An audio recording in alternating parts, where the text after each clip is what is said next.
We in the building. We live. Let me make sure everything is everything. Let me make sure the audio right, all that good stuff. Man, make sure the audio right, all that good stuff. Alright, we good. We'll wait for a few people to come in. Just getting started. We're gonna talk that talk tonight. No doubt. No doubt. Yeah, man. Notes, what up?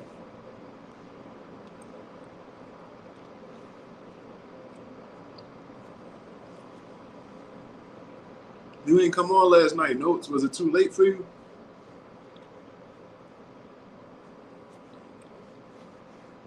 J Cash, what up? Yeah, man. We're in the building. Got 5 people on. They coming on quick tonight, huh? Last night it took a little bit. I came on super late, bro. That's my apologies.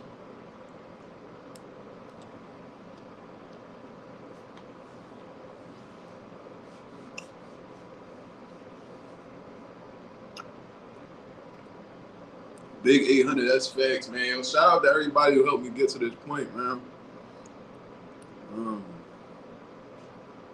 We came a long way. We got the 800, so that's dope, man. On the road to 1K, for sure. I appreciate everybody who been contributing to the channel, the donations, people buying the merch. I seen a couple purchases on my website, which is extremely dope. Thank you so much. People that just been following me on social media, you know what I mean, sending me articles, keeping me informed so I can give y'all the best content possible. You know what I mean? My boy Real Talk in the building. I think I gave Real Talk a wrench. I think I gave him a wrench, so you know what I mean, use it responsibly. You know what I mean? Note said, I think Real Talk, the only ones who got wrenches right now. I'll start adding them as I gain trust from more people, because what a lot of people doing is, like, eventually I'm going to start getting monetized, and then I'll start getting super chats and stuff like that. There's people who've been moderators on other channels that'll block, like, the main people that's donating to the channel, which is crazy. You know what I mean? So, seeing that happen on other people's channels, I don't like that. You know what I mean? I don't really want that to happen on my channel. So I'm gonna give them out wisely. I mean, I ain't gonna get too generous with them. You know what I mean? 1K sub coming soon. Yeah, that's facts. Shout out to Chris, bro. Shout out to Chris. Yeah, man, we got some things that we need to talk about, man. But before I get into all that, shout out to Mazuma Nation. Shout out to the Mazuma Mob. We in the building, man, as always. Free Bomac, man. That's an unfortunate situation over there. We definitely gonna touch on that a little bit later on in the live. But there's 2 things I really want to discuss right now. There may be a little bit of foreshadowing into the future, in all honesty. Hold on, what note say? He said facts. I don't want you to just throw these wrenches out. Just a few is up to you, though. Nah, facts. You totally right. Only a select few gonna get it. My most loyal supporters, my most consistent people on the streams. That'll be the ones that I'll be looking to give wrenches to. You know what I mean? Unless I know you in person, like Chris right here. That's one of my guys that I train. I'll give him a wrench because I know him personally. You know what I mean?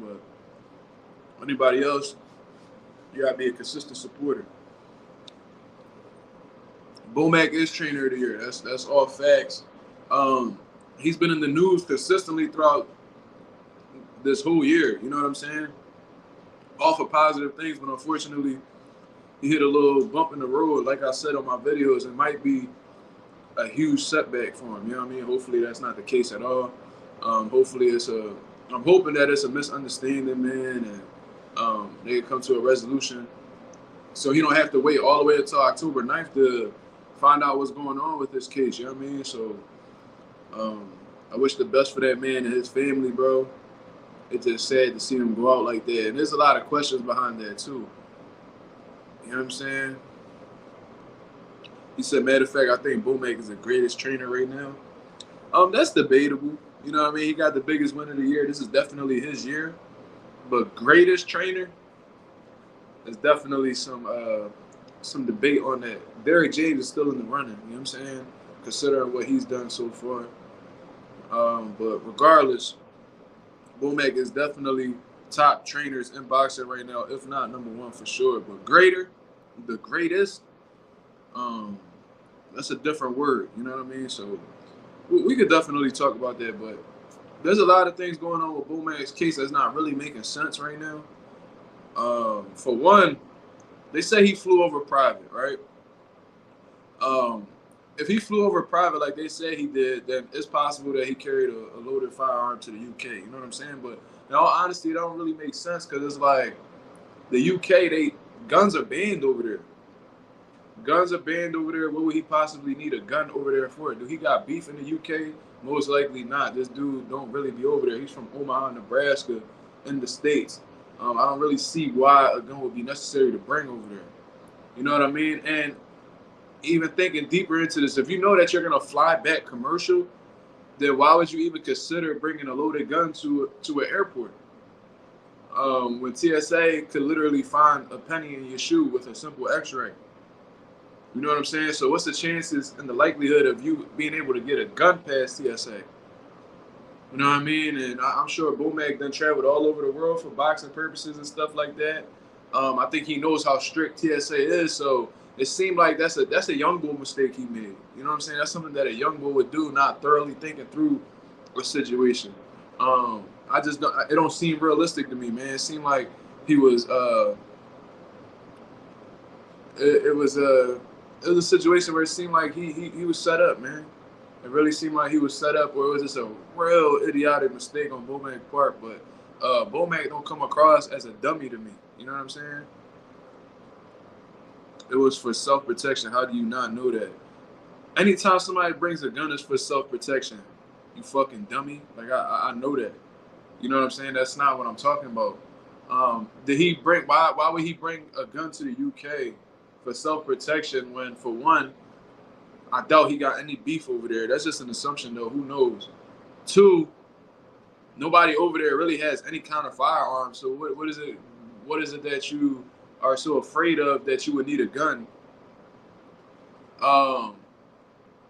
And three, what made you so confident that you were going to be able to get that back into the States? You know what I'm saying? It's a lot of questions behind that, which makes me think that was planted in his suitcase. But that's just me being a conspiracy theorist. I don't have the facts in front of me, in all honesty. So until more information comes out, we really understand what happens, man. Free Bomac, man.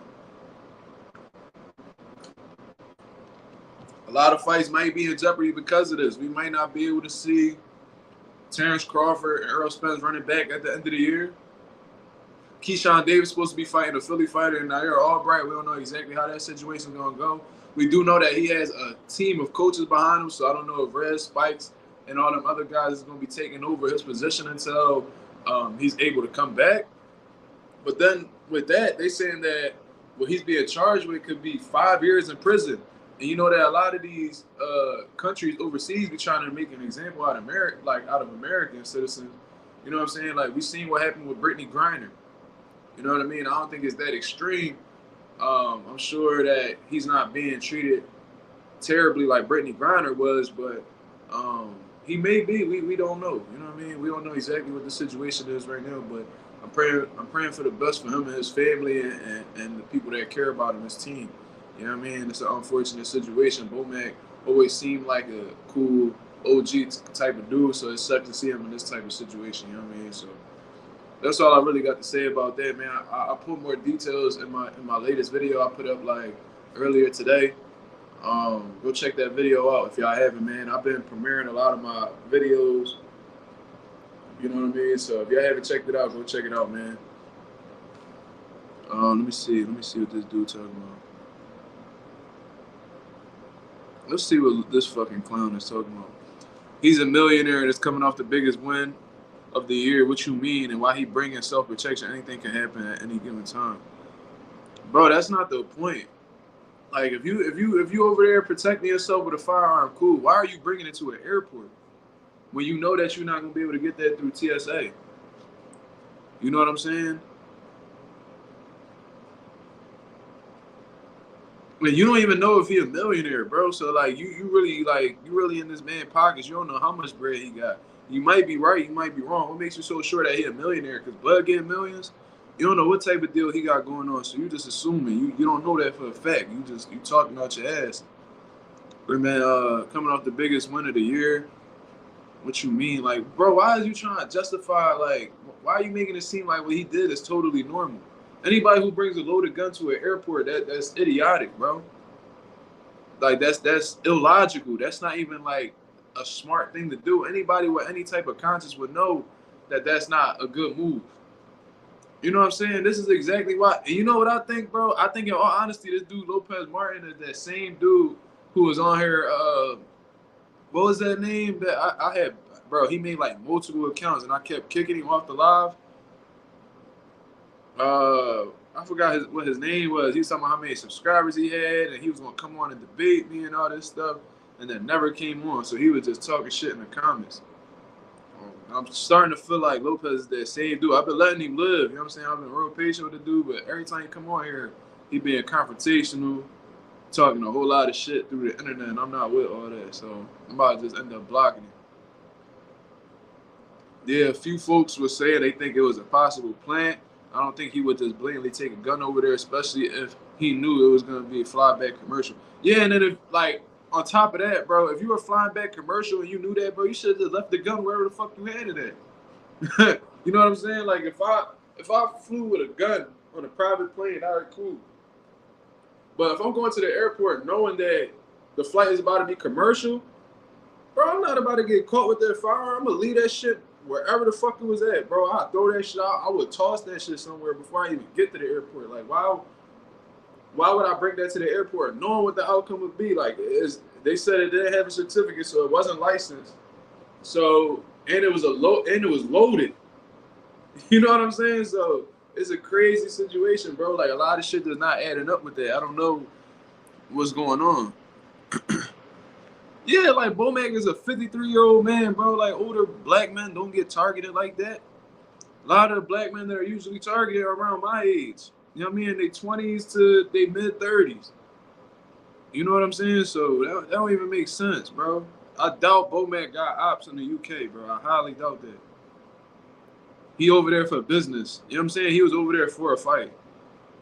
He not over there kicking it with nobody. He not over there getting into no crazy stuff, bro. He keep a business and fly right back to the States, get his money and go home.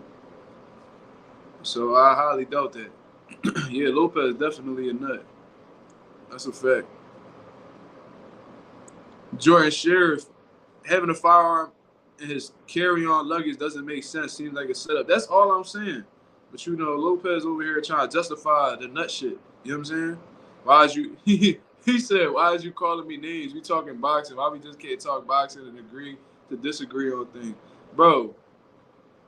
I'm not even about to go boxing. Yeah, boxing section. I'm starting to think that Lopez Martin is boxing section. But you see, like, he played a whole victim role. He'll come at you. He'll talk to you all crazy. And then when you say something back to him, it's like, "Well, why you calling me names?"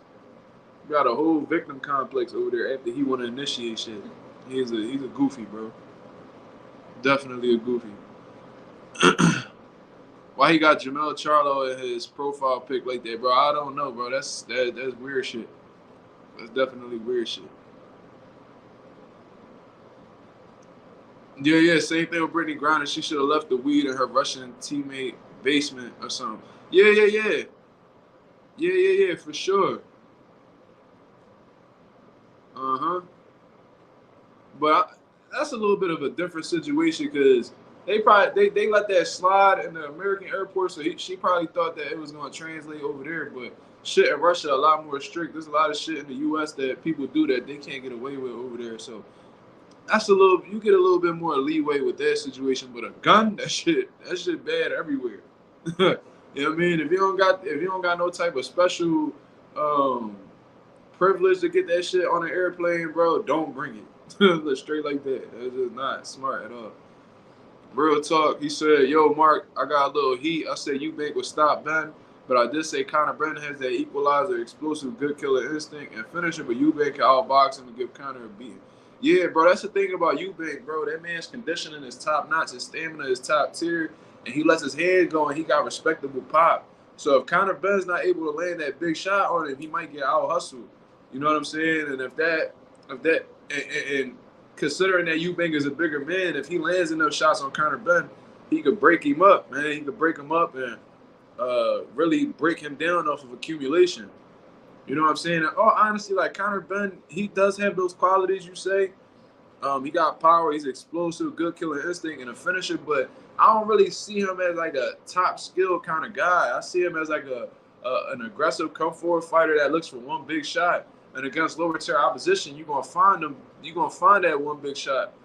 But what's gonna happen with Conor Benn when he can't land that one big shot? What else is he? What is he gonna fall back on? That's why it's real imperative that you well-rounded in boxing, because if the main thing that you go towards isn't working, like if you're a counter puncher and the guy too fast for you, or he's not giving you the chance to capitalize off of his offense, then what are you gonna do? You know what I'm saying? You got to be well versed in this game. You got to have multiple styles so you can adjust on the fly. You know what I mean? I just feel like Conor Benn hasn't showed me that he can make adjustments because he hasn't really been in there with an opponent that will force him to adjust. You know what I mean? Or provide any type of obstacle that he has to overcome. I think Chris Eubank will be able to, and I think that what makes Eubank dangerous is that he's been through every scenario possible in boxing now. Like he's been knocked down. He's gotten shut out on the scorecard. He's gotten stopped in fights. He came back off of a loss. Like he's more experienced than Conor Benn. Conor Benn is real, what they say, wet behind the ears. He's real inexperienced in the game. There's a lot of shit that he hasn't been through yet for us to really know whether he's a solid fighter or not. Never seen that man rock, wobble. Never seen him drop. I've never even seen this man get cut. But then again, I haven't watched many of his fights fully to really see things. But there's a lot of questions around Conor Benn, especially with his drug testing coming out positive and stuff like that. There's just too many question marks around him to really trust him. You know what I mean? So that's what I think about him. I don't really think too much. Lopez be trying to start arguments, yeah, all the time. And then when you take the bait, then he start, but why are you coming at me though? Man, shut the fuck up, bro. You don't think Bud gave Bomac a bag? He probably did, bro. It all depends on the agreement, but I'm not going to assume because a fighter a millionaire that the trainer a millionaire too. I've seen several situations where these guys is making $5 to $10 million, and they trainers in one-bedroom apartments. I don't even got a one-bedroom apartment. Why the fuck is a world-class trainer living in a one-bedroom apartment? That blows my mind, bro. And they be having kids and all. So it all depends on the agreement that they have. You know what I mean? All depends on the agreement. If he getting 10%, he getting a bag. But then, from what I understand, I think Bomac's Terence Crawford's manager as well. So I don't know what that means. He get a trainer percentage and a manager percentage. But then again, Crawford got like 5 trainers, so they gotta have a flat fee situation going on where he just breaking down. He probably get a lump sum and to divide that shit into however many trainers there are. You know what I mean? So we don't know what their situation is, and I doubt they're gonna openly speak about it. So I'm sure Bomac got money.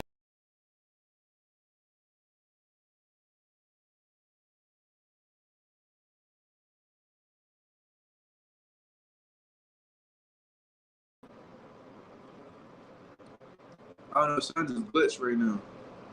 Let me know if y'all can hear me. Conor Benn flat-footed, that's all facts. Conor Benn is barbecue chicken for Boots. Yeah, that's all facts. Boots would stop him. Easy work. Easy work. I can see Boots going to the UK and sparking Conor in front of all his people. I can really see that happening. You know what I mean?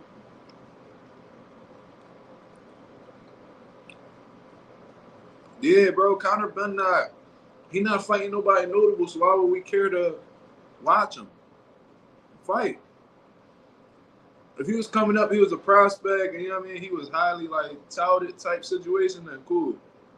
But this dude got this big ass name. Eddie Hearn promoting him like he's the dark horse in 147, but then he's fighting the old ass Chris Algieri. You know what I'm saying? Like, shit not really adding up over there.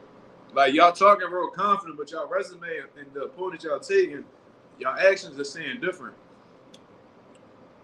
If you see like a guy who's coming up right now, he got all this clout behind him. They talking like he the next thing, he the biggest thing since Muhammad Ali, you know what I'm saying? All this crazy shit. If you want to really see how much they believe in their fighter, just look at their opponents and who they fighting. That lets you know everything they need to know. Because they can be talking a big game, but if they not stepping up each fight or fighting like dangerous level opposition or impressive step-ups, bro, don't believe that shit that they talking, man. If they really believe in their fighter, they will be fighting much better opposition. Conor Benn, he's not believing as much because he's fighting all these old former world champions. Why is he not pursuing a Jerron Ennis fight? Why is he not pursuing a Keith Thurman fight? Why hasn't he been in the States fighting yet to make a name? You know what I'm saying? He over there in the UK trying to get a Commonwealth title or something, bro. Like, he not like that, man. That kid all mouth. We can tell he a real insecure dude. And you can tell he an insecure dude because he used performance enhancement drugs. If you really believe in yourself, you wouldn't be looking for an advantage. You know what I mean? Eddie Hearn relying on Conor Benn to be a Gervonta Davis dude, got the same neck tat as Tank. Yeah, you can tell that they trying to make Conor Benn that trying to get him that badass image, but he already ruined that shit with the drug testing. You know what I mean? All that shit go right down the drain. Now everybody gonna look at him like he a turkey because he trying to cheat. He don't really believe in himself like that.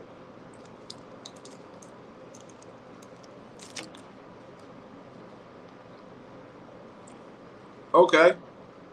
I didn't know that, Ray. I appreciate you telling me that. He said, Corey and Frank Martin first bid decision tomorrow. I'm hyped. Fight finna lock in. I would love to see who's gonna win that first bid though.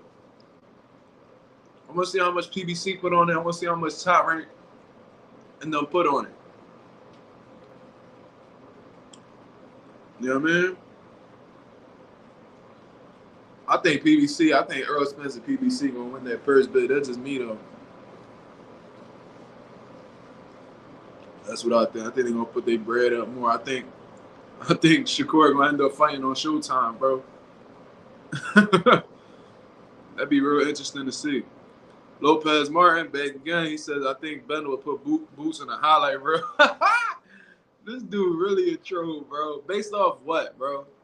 Tell me what Conor Benn do better than Jerron Ennis, or how he could set up Jerron Ennis for the knockout, bro. Just tell me. Let me know. Please let me know. It's totally different levels, bro. Totally different levels. And Boo's got a better resume. That's crazy, bro. See Bob Arum say Canelo should beat Charlo easy, and that little Charlo is nothing. Well, Bob Arum is about to be 100 years old, bro. When you that old, bro, you say a lot of reckless shit.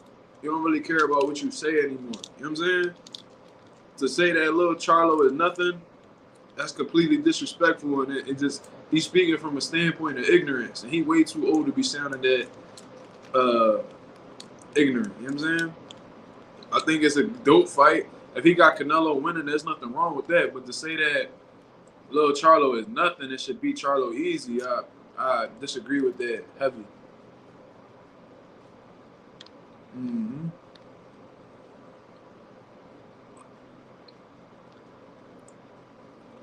Wait, what? What you talking about, Rick? Womack did train Jamel to get smoked by Corey. Well, I know he was training with Womack for that Shakur Stevenson fight. That's why they was like, they usually cool with each other, but they split up for that camp. You know what I mean? What you mean dead train? I don't think he trained him to get smoked by Shakur. I just think that he fought Shakur and got smoked. I don't think their plan was to get smoked. I believe Bomac and them, they trained to win. It just wasn't in their favor, man. Just Jamel just not on Shakur Stevenson's level. To be honest with you, at 130 at that time, Jamel had to be one of the weak links in that division. I think a lot of people at 130 seen Jamel as easy work.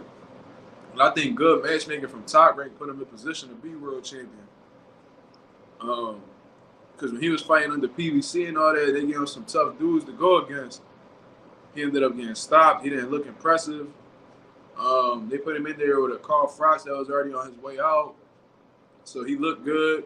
So they perfectly put him in position to fight Shakur Stevenson. I mean, he had a little bit of momentum behind him, but that was just wise matchmaking, man. Like, Top Rank has the best matchmakers in boxing, hands down. Like, in all honesty, I believe Al Haym and PBC are the better company in terms of, like, making the biggest fights happen and stuff like that. But matchmaking, bro, like building up a prospect, I don't think it's even close. I think that Top Rank is the best at that. They're the best at building fighters, you know what I mean, into champions. They know exactly what opponents to give them. They know what their potential stars' weaknesses are, what to stay away from, what kind of styles to put in front of them to make them look good, all that. They got that down to a science over there. However, Top Rank is very bad at keeping champions. You know what I mean? When they're already established and they big names, and when it comes to satisfying like their top guys, it's in their history to do terrible at that, man. Whether we go most recently from Terence Crawford leaving Top Rank. I think Arnold Barbosa left Top Rank because he wasn't getting any opportunities once he got up there close to that world title stage. Even Andy Ruiz lost one fight, I think, against Joseph Parker, and they dropped him immediately. Edgar Berlanga, he wasn't getting, he's not even world champion, but because they wasn't granting him the opportunities and the paydays that he wanted, he got released. We can even go back in the day to Floyd Mayweather. Floyd Mayweather wanted he wanted a certain amount of money, and they wasn't able to give it to him, so they dipped. Miguel Cotto dipped for the same reason. Oscar De La Hoya dipped for the same reason. It's in their history, man. It's in their history. Like, they good at building fighters up, but they're not good at keeping them once they achieve a certain status. You know what I mean? In terms of pay, popularity, what have you. You know what I mean? Etc. So, yeah, that's my thoughts on all that, man. Definitely got on a little tangent right there, but it is what it is. I didn't even get to talk about Terence Crawford and Canelo. They had a little bit of an exchange. I didn't get to upload the screenshots or nothing like that, but according to TMZ Sports, Canelo had came out and said that, you know what I mean, he always put respect on Terence Crawford's name. You know what I mean? There ain't no doubt in that.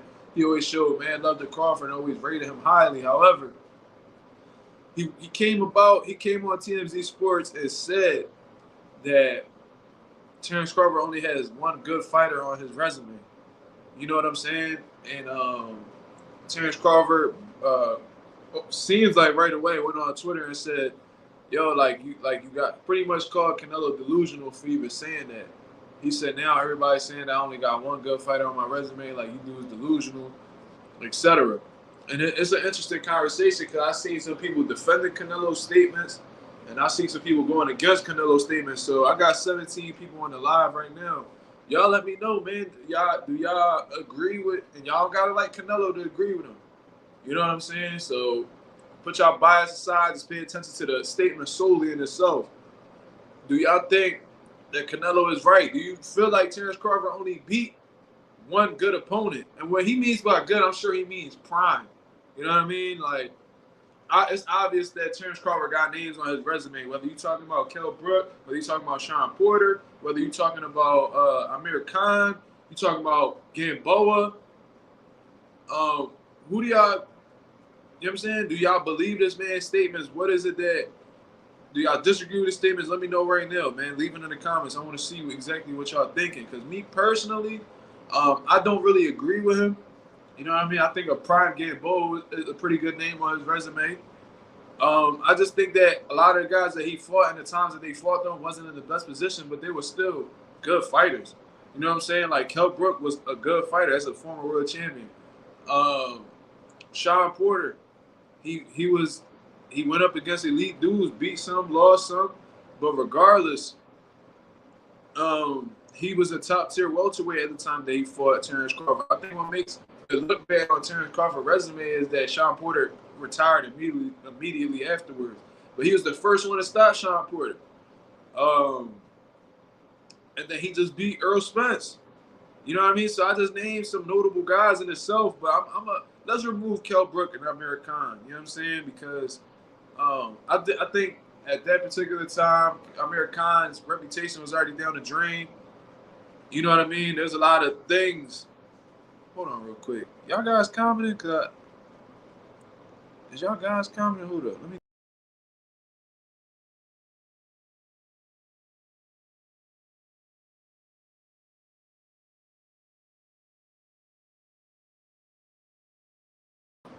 Yeah. I had to refresh this because the comments wasn't coming up. My comments completely stopped after a certain point. Hold on. Damn, I got a lot of scrolling up to do. Shit.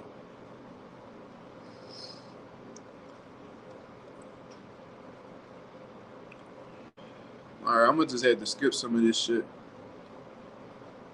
Alright, y'all talking about Jaron Ennis and Conor Benn. He said, man, Bud would beat the living dog shit out of Canelo. That's funny. Reese says they've been shitting on Bud resume for no reason. Beat a prime Gamboa, beat a Kell Brook off a 3-fight win streak. I can go on and on. All right, so y'all disagreeing with what Canelo's saying. Prime Gamboa was a good name, bro. Gamboa, the problem with Gamboa was he got dropped a lot. You know what I'm saying? And his defense wasn't the best. He was real irresponsible, but regardless, he was still undefeated. He might have bit off more than he could chew with the weight class, in all honesty. But he was still a great fighter and gave Crawford one of his toughest fights. Hurt Crawford, overwhelmed him with speed at certain times. Bud had to bite down to show that dog to get that victory, man. Because if he would have stood on that first gear and just stood composed, he might have got cooked on them scorecards. You know what I'm saying? So I think that was Bud's toughest fight to date. You know what I mean? Yeah, that Kell Brook Bud fight was damn as good. So okay. Same as Sean Porter. Bro, you don't gotta care about what we saying, bro. You on my live listening to my opinion, bro. Everybody came on here to listen to chop it up with me. Nobody really cared to hear what you talking about. Like, I don't know, bro. You got like some sense of superiority. Like, we gotta listen to what you talking about. All I gotta do is click a button and you irrelevant. So you need to humble yourself. All right. Canelo got a lot of nerve for a guy whose first 40 fighters were handpicked. Wait, man. Jose Benavidez was raw. Yeah. He also gave Terence Crawford a tough fight. There ain't no doubt. But Canelo said he only got one good name on his resume. I definitely disagree with that. I think what he was really talking about was like prime fighters, you know what I'm saying? Or like guys who he might have been the underdog against, or a lot of people was doubting him against. That's maybe what Canelo was talking about. But nonetheless, bro, I disagree with him. Terence Crawford obviously disagrees with him as well. So, you know, we got to have that conversation. I don't see anybody who really disagreed yet. I don't see anybody who agreed with Canelo yet. I don't know why Bud fans are coming out of the woodwork with this Bud could beat Canelo BS. Crawford needs to fight Boots at 47 and Canelo needs to fight Benavidez. I do agree with that. I do think that they're using Crawford now as like a way to try. And it's specifically Canelo fans that's doing this too. They keep throwing Terence Crawford in the mix. So he won't have to face David Benavidez. But I don't think that's even going to happen, in all honesty, because he got a 3-fight deal with PBC. So they pretty much – Canelo just can't fight whoever he wants. You know what I mean? It has to be approved by PBC. And most likely it's going to be a PBC fighter.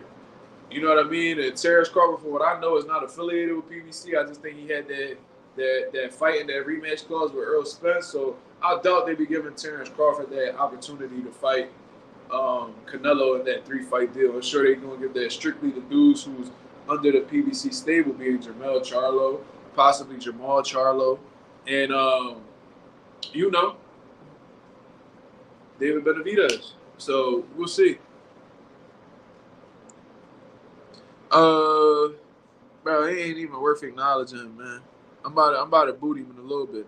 Gamboa was another pack, man. Yeah, he had the fast hands, the explosiveness, and the reflexes and stuff like that. Real athletic kind of style. You know what I mean? So I see what you're saying, Smurf, for sure. My shit just skipped crazy. Bud has a good resume. One thing I can say with Bud is he beat Spence in a one-sided fight. All the fights where Canelo fought elite level guys, he either lost or the decisions were debatable. I see what you're saying, Ralph. Good. That's a good observation. I said Bud fought a damaged Kell Brook and Sean Porter. This is my opinion, so I don't see why you're so emotional. Bro, who's emotional? Like, super weird. What up, Mark? I made it. Yo, what up? Slime Waves, what up? What up? I agree with you, Mark, and I disagree with Canelo heavy. Yeah. I disagree with him too. I think he's tripping in all honesty. But that's his opinion. He entitled to it. You know what I mean? Sometimes you just gotta say you entitled. You have the right to be entitled to the wrong opinion. This is what it is. You know what I mean? So Bud don't need to fight Boots. I do agree with that, Rhea. I don't think he really need to fight Boots. Like I said, Bud is about to be 36 years old this month.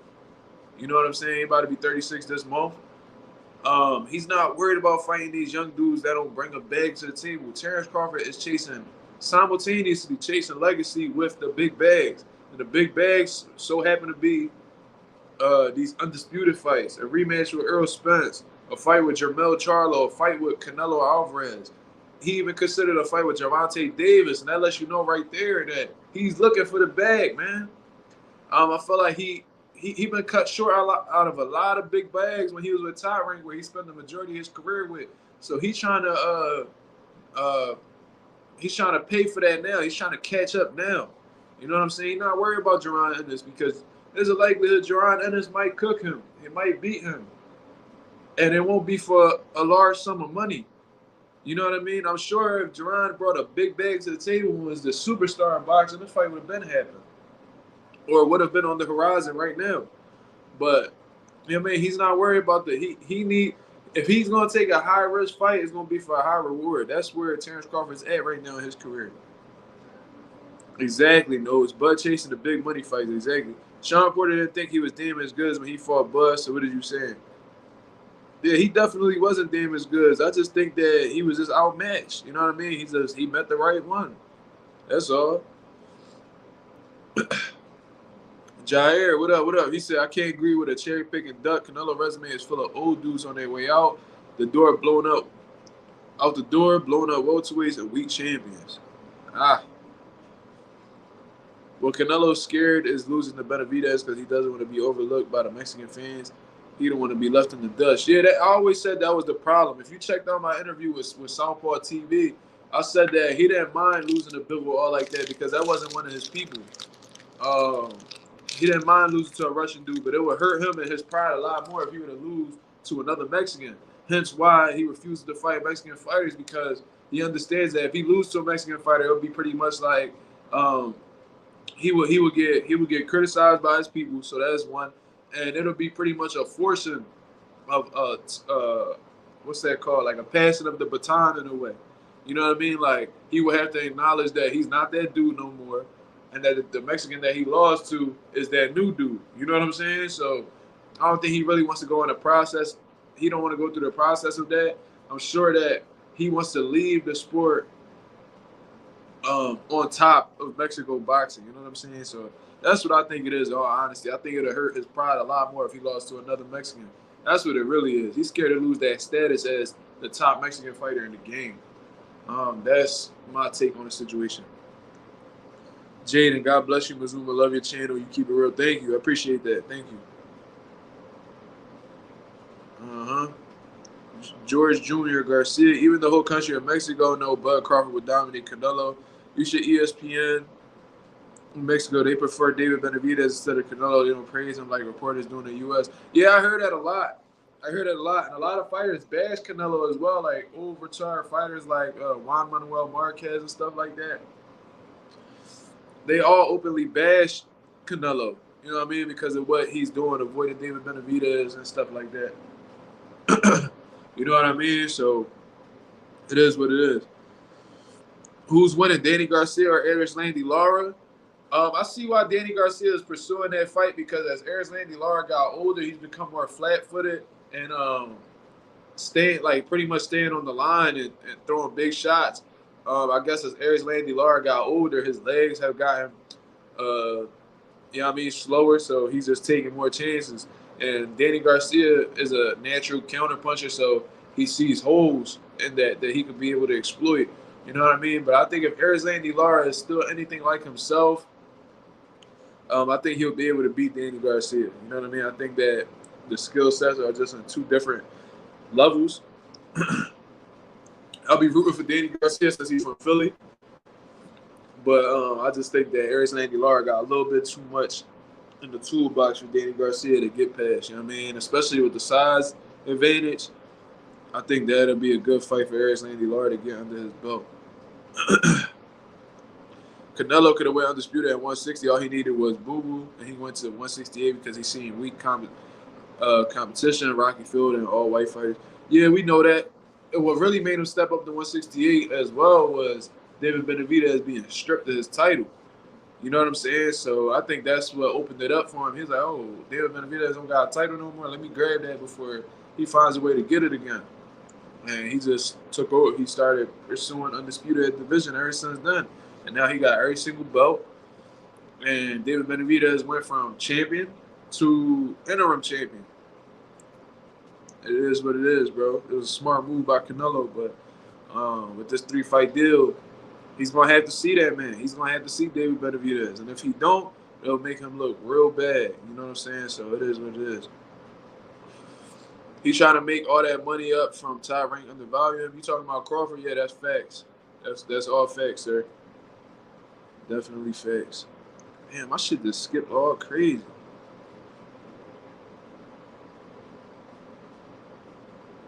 Slime Weight Games, he said, yo, Mark, let me know if I'm bugging. I think Jermaine Ortiz and Shakur will be a good fight, in my opinion.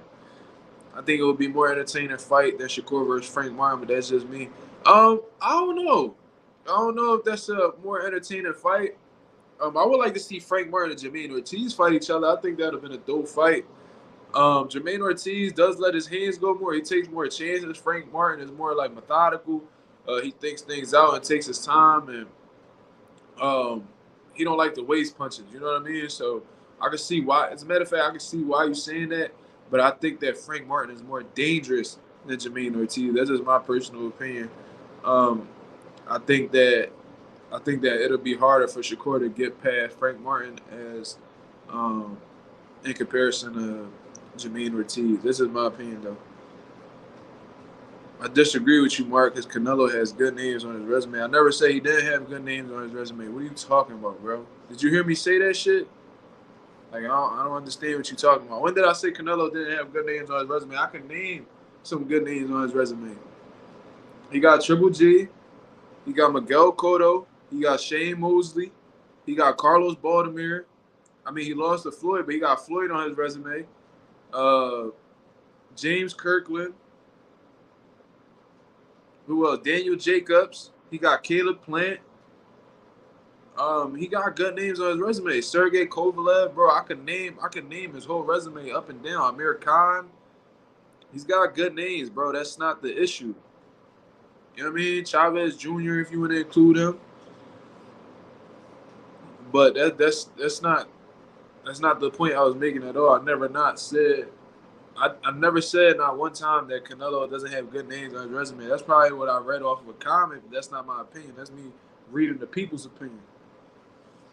Says in the way shouldn't aware if he loses to Benavidez, all the Mexican fans will become Benavidez fans. He wants to be seen as the best Mexican fighter in boxing. Yeah, exactly. So he don't want to take that chance to go up against a Mexican that could potentially beat him because then his stock is going to drop dramatically within his community. I don't think he want to take that risk. You know what I'm saying? So he can't say that he don't want to fight Mexican fighters because he has a history of fighting them. He fought Josecito Lopez. He fought Carlos Baldomir. He fought Chavez Jr. He fought Alfred Angulo. Like, I don't understand why he got the switch in perspective now. Real talk. Only, not gonna lie, you can make some argument.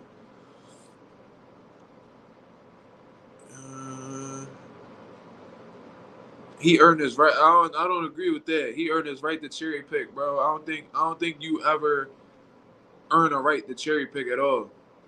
You know what I'm saying? I don't think you ever earn that right. I don't know why you guys be so cool with fighters cherry picking. If you got a world title, bro, you should fight the best fighters. Straight like that. If you want to just cherry pick and shit, just vacate your belts and let the other guys who actually hungry to make statements take over, bro. There's no such thing as ever earning a right to cherry pick, bro. That shit is condemned regardless of where you at in your career, bro. That shit not cool. You know what I'm saying? So it is what it is. Worcester. Also, I got rock with you, man. Oh, that's where he from. Where's that at? Is that Massachusetts? That's somewhere up in New England? Where is that?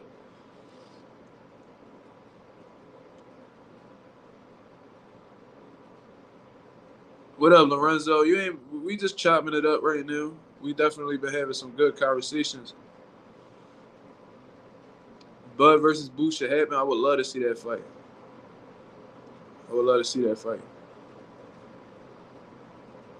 Yeah, I gotta scroll past some of these. These fucking comments blowing up.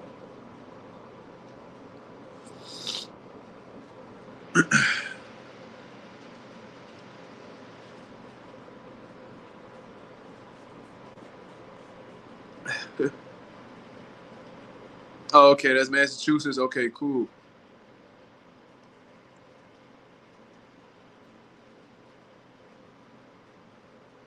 Okay, Malik from Massachusetts as well. We got some North niggas in the building. That's what's up.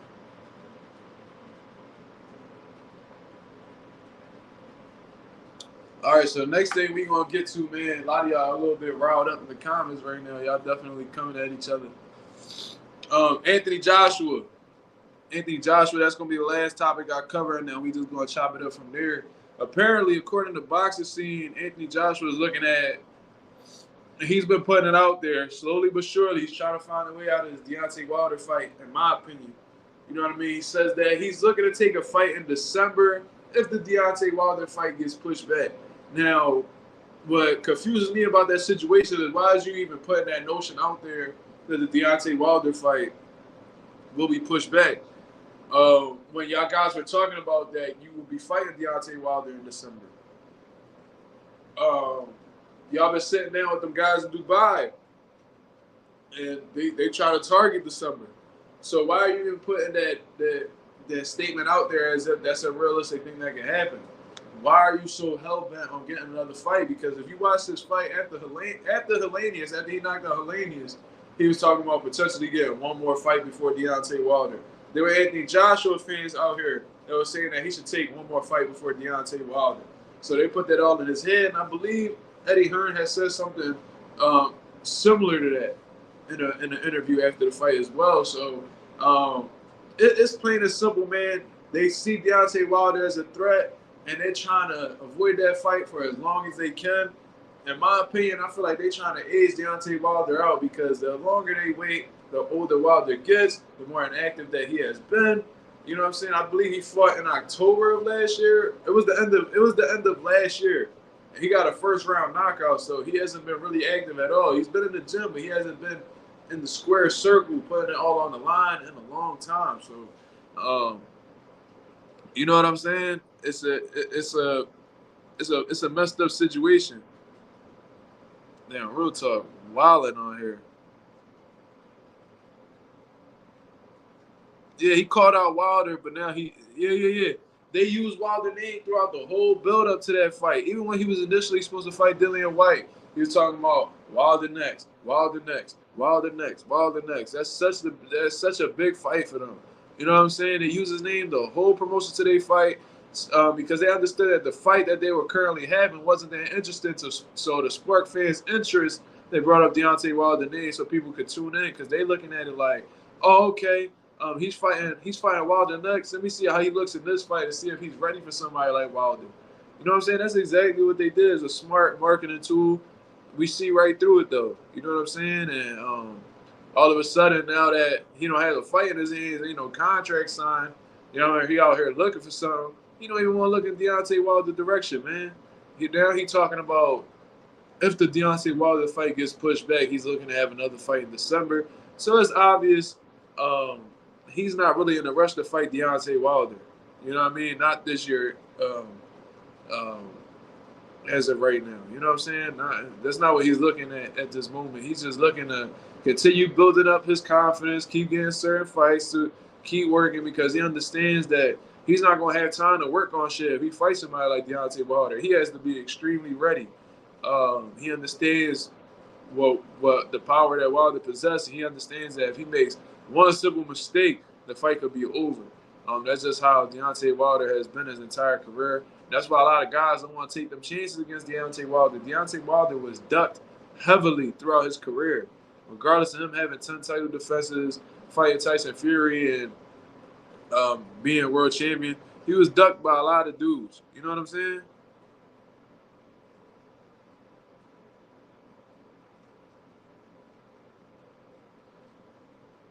He's a better fighter than Wilder, but that head cannon Wilder guy is crazy. Well, in terms, what do you mean by better? Do you mean skill set? What is it that you talking about exactly?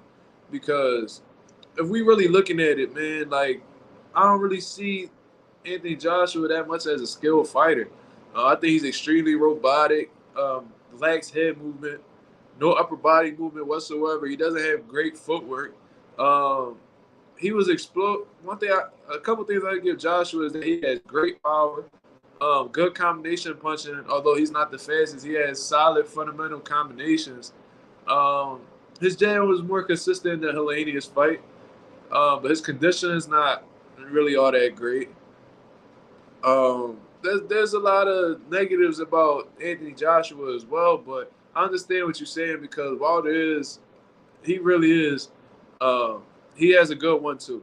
You know what I'm saying? He has a good one too. His footwork isn't the best. He's been improved. He's been working on things with Malik Scott, but he's still extremely awkward and doesn't do things conventionally like the average boxer does. So I can see why you say Anthony Joshua more skilled, but you know what I mean? I think in that fight, the skills would definitely not pay the bills. You know what I'm saying? I think that right hand is going – and that's another thing about Wilder, bro. He has hit every single opponent that he's ever been in the ring with that right hand, regardless of whether he won or lost. So with that being said, and he's done this against fighters who are more elusive than Anthony Joshua, so what makes the people think that he won't hit Joshua with that shot? You know what I mean? If he's hit guys as elusive as Tyson Fury and as skilled of boxers as Luis Ortiz, who I think in his prime was much more skilled than Anthony Joshua, what makes you think that he won't hit Anthony Joshua with that same shot? Anthony Joshua keeps himself right on the line. He's extremely stiff, robotic, has zero head movement. That right hand is going to be there, is going to be available there for him the whole time.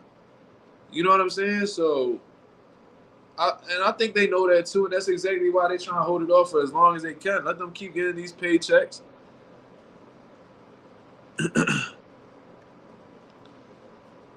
I never even seen this dude before. He asking for a link. Should I give him a link, y'all?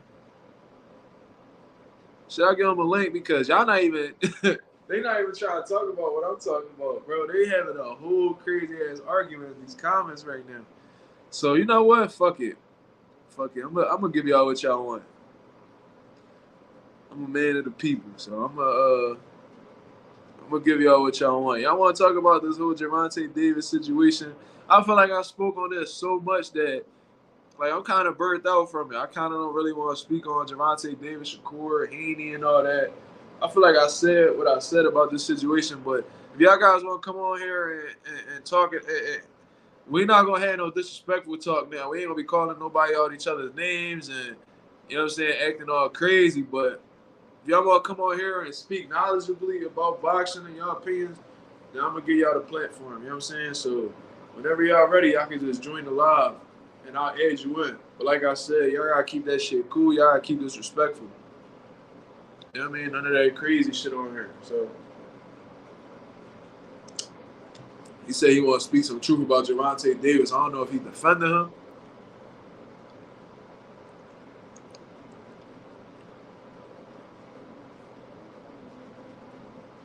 AJ do got glass jaw. I agree with that.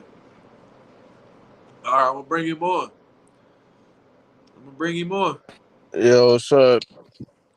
Yo, what up?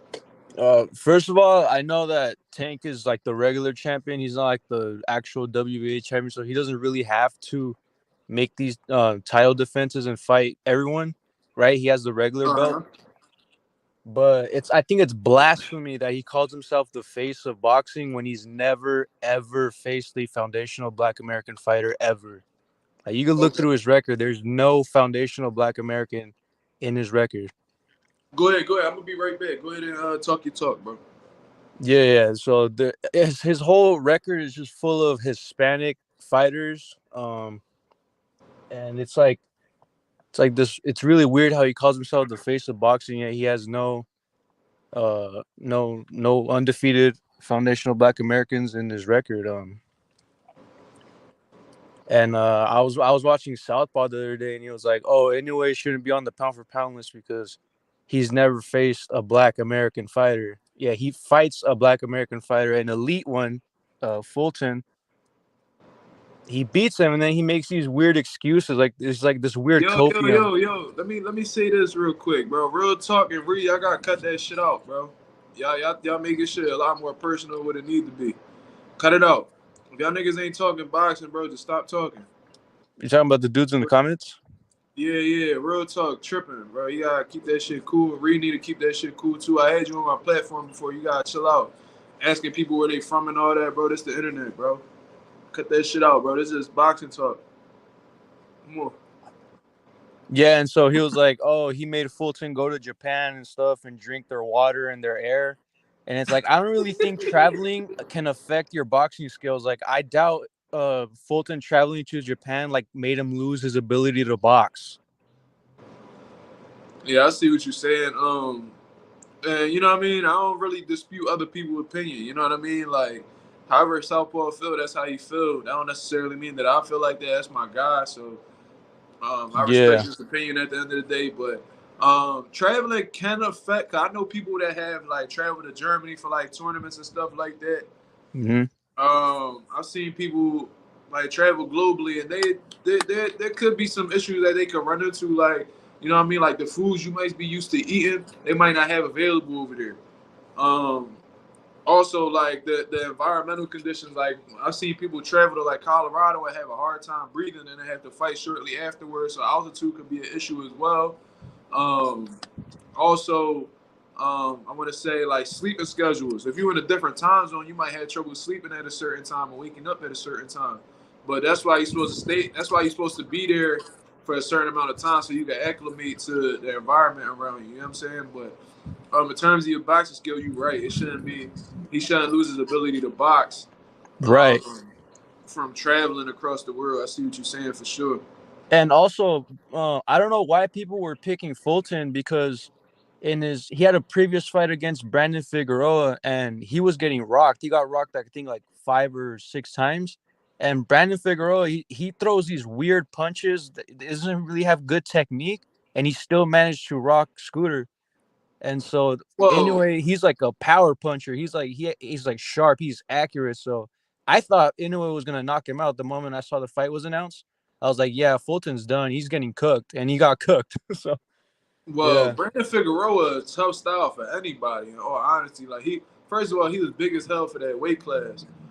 Um, yeah, he was huge. He looked like he the size of like a welterweight, being able to squeeze down to 122. That kid's like 5'8", 5'9".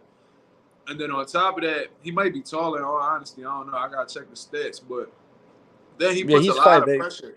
He puts a lot of pressure. He rarely takes a back step, and then he does not stop letting his hands go. So them three things right there, in terms of size, volume, and pressure, That shit could give anybody a tough fight. In all honesty, and he's extremely durable. Like I seen this man take some hellacious shots and still continue coming forward. You know Right. what I Yeah. mean? If So Fulton won that fight, they yeah, I were thought saying that so he too. got robbed. Figueroa got robbed. No, Fulton, even though like Figueroa outlanded him, Fulton was landing like the cleaner shots, like I the more agree. effective ones, Yeah, I like agree. landing in his face. Figueroa was like hitting his arms, like the back of his head, and all this other stuff. And I just say that because Figueroa, like when you see him, he throws punches. They're like slapping punches. He doesn't really turn his Yeah. fist He's an like a really accumulator. hard power punch. He's a cumulative puncher.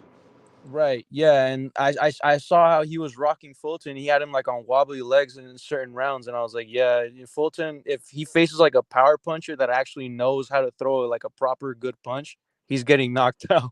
He said And Slimeway Games said Tank has fought black fighters before they weren't top level guys, but he did. I think that's what his point is though. I think what what's your name, champ? Ray, Ray. I think his point was he didn't fight no elite black fighters. You know what I'm saying? Like yeah, you just said that that they were low level guys, which actually proves his point. What he's saying is Tank hasn't fought an elite level black American fighter yet. You yeah, know what I'm I'm saying saying? that because elite black fighters, those are the best. If you look at everyone's pound for pound list, like it's full of elite, foundational black American fighters. Those are objectively like the best at boxing. And Tank hasn't fought one. I don't see any on his record. Okay. Okay. Yeah. I mean, I think that's the problem with all these guys at 135 is that they're of the elite, but they haven't fought each other. You know what I mean? Right. That's the problem that we having right now. We all having debates on who's the best.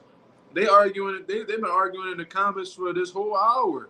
It seems like debating Right. the best at 135, who's ducking who's better than who will beat who.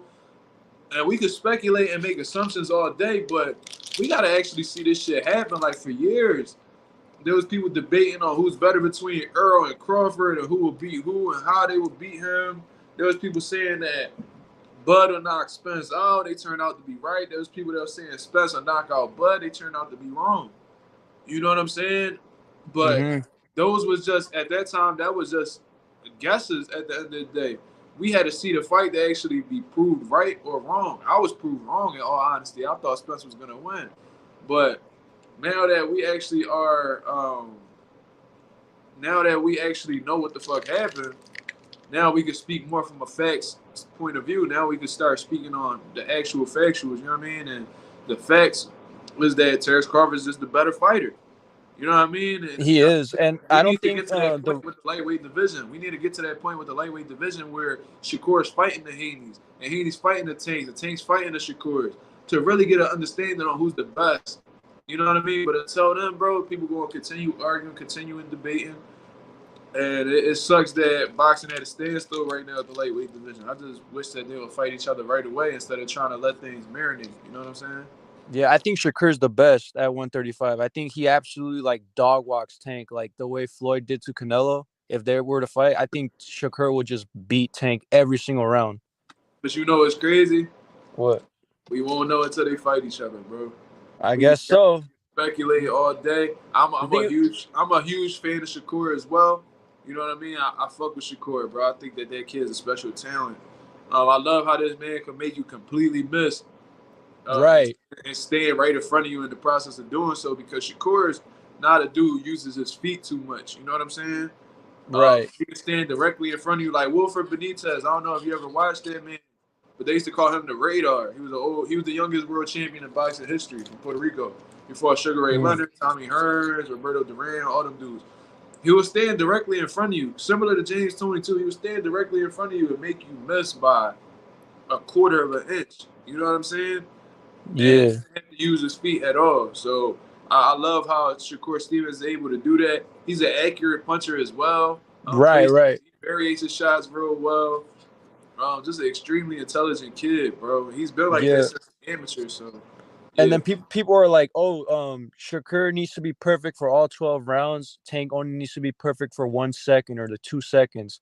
But it's like yeah, Tank is like this power puncher, and you know he has all this power. But what if he can't hit Shakur? That's the thing. What if it's like the 11th round, and Tank is super down on the scorecards, and Shakur is just doing laps around the ring because he knows he won. You know, like Yeah. I think that's what's gonna happen You because know what I do? There is a pattern that usually happens in boxing with these big punchers, man, and it's that eventually they run into that one person that they're not that able you to just hit, can't hit. or they run into a guy that they hit and they're able to absorb that punch. So it's like Right. we've seen this with Deontay Wilder. Deontay Wilder is clearly the hardest puncher in boxing, hands down. I don't give a fuck what nobody said. You know what I'm Oh saying? yeah. Um, and he was knocking everybody out. You know what I mean?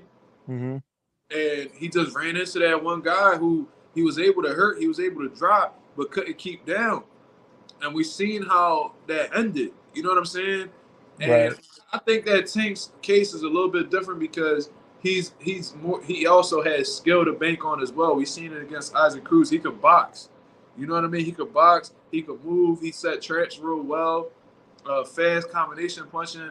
He's a little bit. He has a little bit more in the toolbox than Deontay Wilder. So I'm not saying that can necessarily happen to Tank, but somebody who relies on his power as much as Tank, and if he gets out skilled, it may be an issue for him. You know what I mean? So that's just my Yeah. take on the situation. But we do got a guest in the building. We got Ree. So let me bring him on. All right, man. Peace. You. It's the word. What's Yo, up? what up? What up? Y'all talking crazy in the comments. Y'all gotta fall back off that Yo, shit. look. Yo, bro. I swear, I was doing that shit with a smile on my face, bro. Ain't no ill intention in that. I don't feel no way about what All real right. talk said. But he just I ain't gonna lie, my son just passionate with the tank shit. Like I'm passionate with the core shit. I just think for me. That's just how it is. But I don't that shit ain't about nothing. But I ain't gonna lie, like this notion as like I don't like Tank. I told you, Mark, when on the last time I was up here, I fuck with Tank hard. Hard body. You know what I'm saying? Fuck with him. Ain't no I fuck with Tank. It's just certain matchups. Don't see it happening. I don't you know what I'm saying? Like it's I just don't see Tank beating it's really just two niggas in my opinion. It really is with Haney and Core. Like What those are the you only mean two by niggas that? I just think style wise, I don't see Tank. I mean, unless he hit them niggas with a nice punch, but I don't see him winning 12 rounds with Haney or Poole. That's just Right, right. If your only chance to win is by knockout against Shakur, like you already lost.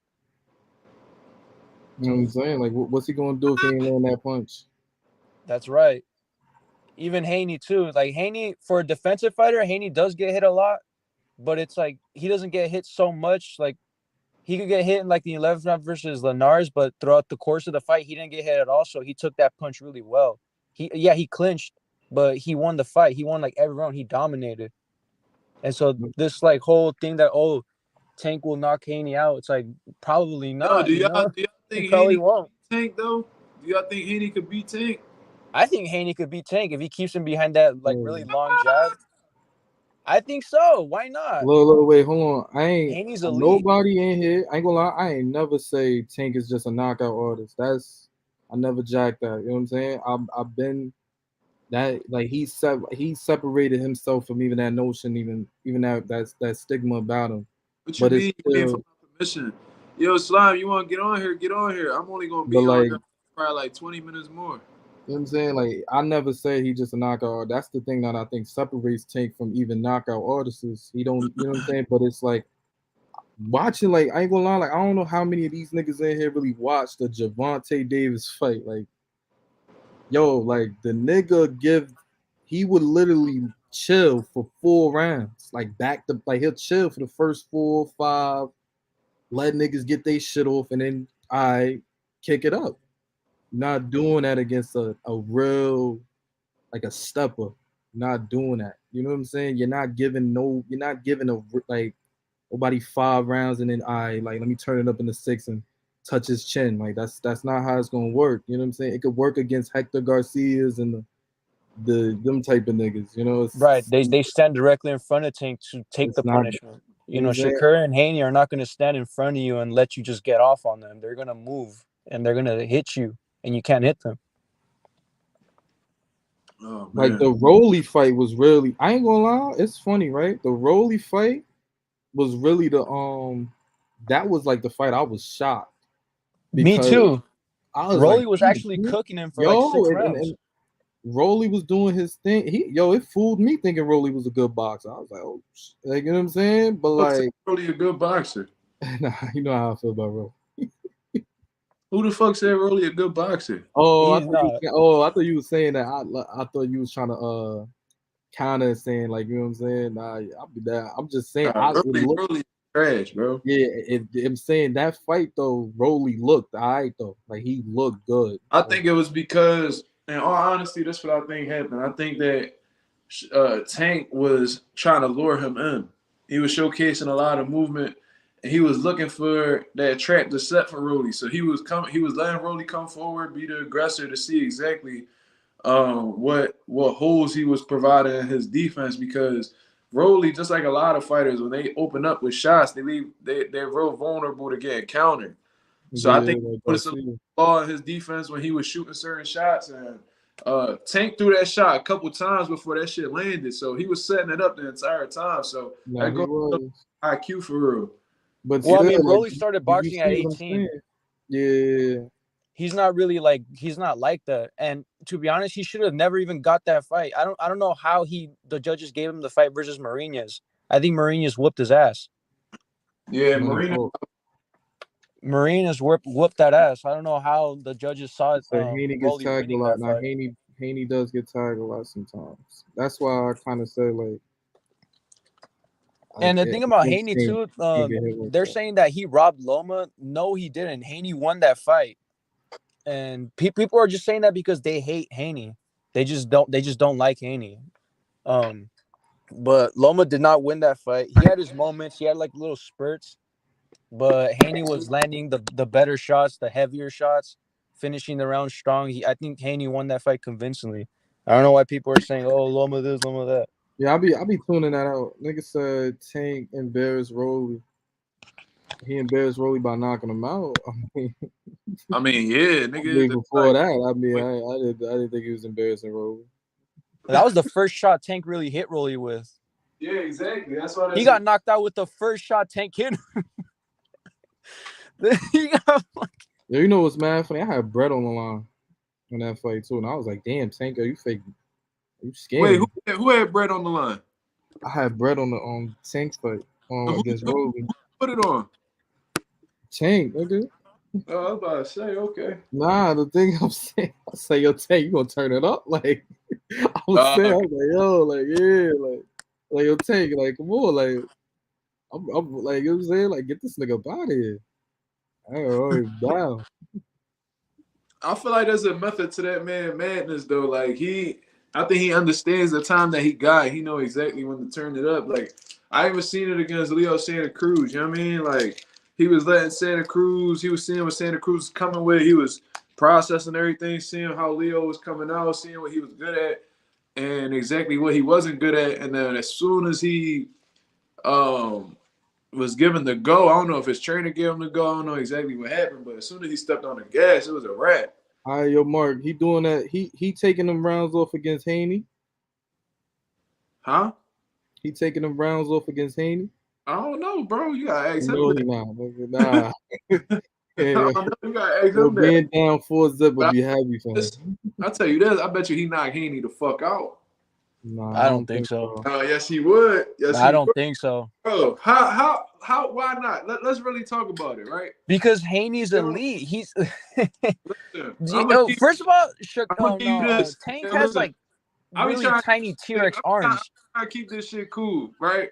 But let's really think about this real quick, right? What's the southpaws that Devin Haney faced? He's faced Lomachenko. Loma, right? Cool. I'm not saying he ain't facing none. I just want you to name him. So Loma, I'm gonna name him for you. Jojo Diaz, right? Yeah. Who else? There got to be one more. Is Linares southpaw? No, he's orthodox. No, he's not. He faced. He was JoJo. I think it just might have been them two. Shit. Yeah, just those two. Yeah, and he dominated those fights. And he did dominate those fights. But did you notice something that he doesn't do as much when he faces southpaws? Throw the right hand. What's Devin Jab? Haney's bread and The butter? jab, right? What's Devin? His bread and butter is the jab. He got one of the best jabs in boxing, right? Yeah, stiff. He has trouble establishing his jab against southpaws, right? Cool. Well, I mean, it's a different game plan for different fighters, you know. But I'm saying use the same game plan. He's been against two southpaws, and he showed a lack of jab in both of them Johns, and they fight totally different. So I don't think it's the style thing that's the problem. I think it's the southpaw situation that's the problem. He completely abandons his jab against southpaws. He does. He got outlanded by Jojo Diaz. He got outlanded in the jab department by Jojo Diaz. And Jojo is not. His jab is trash. It's trash. How old was Haney in that Jojo Diaz fight? 0 jab, right? So that's one thing I noticed, right? He's gonna need a jab against Gervonta Davis because if he can't keep that distance on Gervonta, it's a wrap. So let's do that. Then Devin Haney likes to try to catch overhand lefts, right? And he will get hit flush with overhand lefts. His defense is not good on that side, bro. He tries to catch him, and they always seem to get a little bit inside each time Jojo Diaz threw it. And he was getting hit with a lot of left hands against Lomachenko too. Like every once in a while, but for the most part, it was just Haney cooking Lomachenko with body shots. Bro, it was some well-placed body shots that was in there. That's a fact. But we're not gonna act like Loma got cooked. That was a competitive fight. It was a close fight, but niggas, I ain't gonna lie. Like if you thought Devin Haney won, that's cool. You know what I'm saying? Because it could have went either way. In all honesty, it was a close fight, but like it's not. I mean, I never heard of like a champion, a challenger beating a champion in a 50-50 fight. I never heard of that. That's in any sport, any combat sport. That's so not how it works. Think Loma did enough to beat the champion? Exactly. No, he didn't. And he took his foot off the gas in the 12th round too. I think that's why he started crying. I can name you literally 5 other situations where it came down to a 50-50 fight, and they're never gonna give it to the challenger. You gotta beat a champion. You gotta literally beat a champion. You know what I'm saying? If we saying that it was 6-6 or 7-5, either way, that's not enough. Bro, yes it is. What the fuck? I don't know.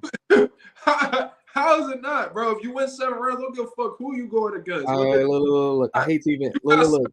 Other nigga got 5. You won. Mark. All right, so like I hate to take it to this route, right? But so that is enough. Look. You contributed to the bullshit that you doing the bullshit that be going on. No. Look. I'm look. Hear me out, right? Oh, hold on. Steinway Games about to hop on. I fuck with you know who I really. Yo, what up, Mark? What up? Yo, somebody left? Yeah. Old boy left. But yo, Mark, you know who so look, you know who I really rock with, right? And it's not even a boxer. Who you rock with? I rock with John Jones, right? Okay. And John Jones, that nigga had a real close fight with some nigga named Dominic Reyes. I remember that. And I seen that fight. Controversy. I mean, it was a lot of controversy that Dominic took like 3 of them rounds. And you see what I'm saying?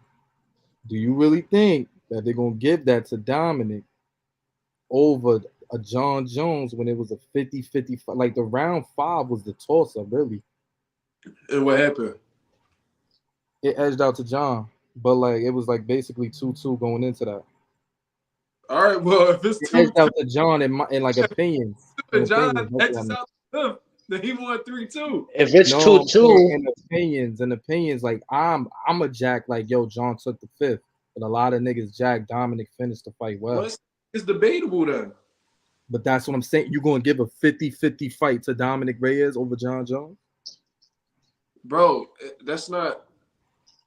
Listen, bro. You just. It really depends on who really won the final round. You know what I'm trying to say? That's really all the judges really see. Nigga. You just said if it was 7-5, it wouldn't be enough to beat a nigga. I said it is because you won 7. I'm saying 7-5 is like, you know what I'm saying? You just said Dominic Reyes and John Jones was a toss-up going into the 5th round, and you feel John Jones edged it. So you think John Jones edged the fight against Dominic? Yeah. So what?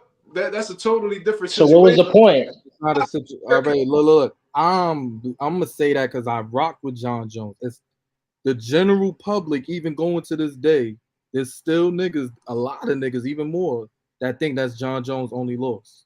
You get what I'm saying?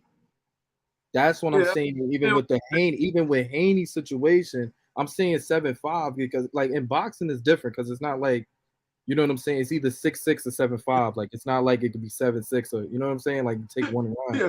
I thought Haney took the 12th, which was the most important round. Wait, wasn't that the dude who was just on here, Donna Davis or some shit like that? He said Tank gonna need a Hall of Fame rehydration process. Wait, wasn't Haney getting touched up in the 12th round though? Nah, it don't really make sense because if I remember correctly, Haney was getting his ass whooped in the last round. 11th. This nigga said that Tank will need a Hall of Fame rehydration clause. I never heard that shit. Nah, he's wild. I fuck with myself, but he wild. Yo, he's really crazy out here, bro. This shit hilarious. Hall of Fame rehydration clause is crazy. Bro, that shit is hilarious, bro. I ain't never heard no shit like that. I hate the best with all art. The hate the best? What? They hate their heart. I don't know who you referring to, Smurf. Yeah, who you referring to? Who you referring to, Smurf? You want to call somebody out? Who is he referring to? Shit, that's what I want to know. Look, real talk be tripping. I wish he'll join the live, bro. I would love to hear this man talk. That shit gotta be hilarious. Real talk. You talking crazy though. I'm gonna go to war for Javante. I fuck with him. What'd you say? He's been talking crazy the whole life, forcing it. Yeah, that real talk definitely be in his bag. He said, "Brother, I'm Muslim. I don't gamble." Whatever. No, I'm telling yo, Mark. I ain't gonna lie. Look, real talk. Like I'm not even. I didn't mean to say real talk, but like real rap. Like, right? Yeah. Yeah, I can tell. Like, yo, Mark, I got a question. Go ahead. How the Terence Crawford rematch going with Earl Spence? Say that again. How do you see the rematch with Bud and Earl? Oh, I see it going the same way, bro. I seen an interesting interview with Demetrius Andre. They did with Fight Hype, but he says that style, like the styles don't change. You know what I mean? I think he said something along those lines. And I totally agree with him in that aspect. I don't think it's really a weight thing that happened. I just think that Bud is just all around a better fighter than Earl, man. And it sucks that I wasn't able to really see that until they both got into the ring with each other. Because initially I thought Earl Spence was going to outwork him. Because I think the one thing that Bud does is that when he gets hit with a good shot, he looks to try to get that shot back.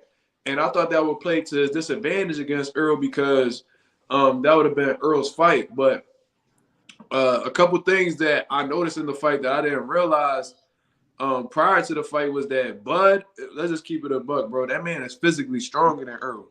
Yeah. Yo, the way he pushed Earl, I think it was the I couldn't believe that shit, bro. Yo, you seen? That was crazy. Earl was always like a juggernaut, search and destroy type of dude where like he walked through dudes. You know what I'm saying? I've seen him walk through Ugas. I've seen him out muscle like Sean Porter and stuff like that. When I see Terence Crawford just push this man across the ring like that, like 4 or 5 feet back, I was like, damn. I was like, well, this dude is pretty. Then I seen this dude like deadlifting like 420 pounds. I'm like, oh, okay, this dude is like, he's really like that.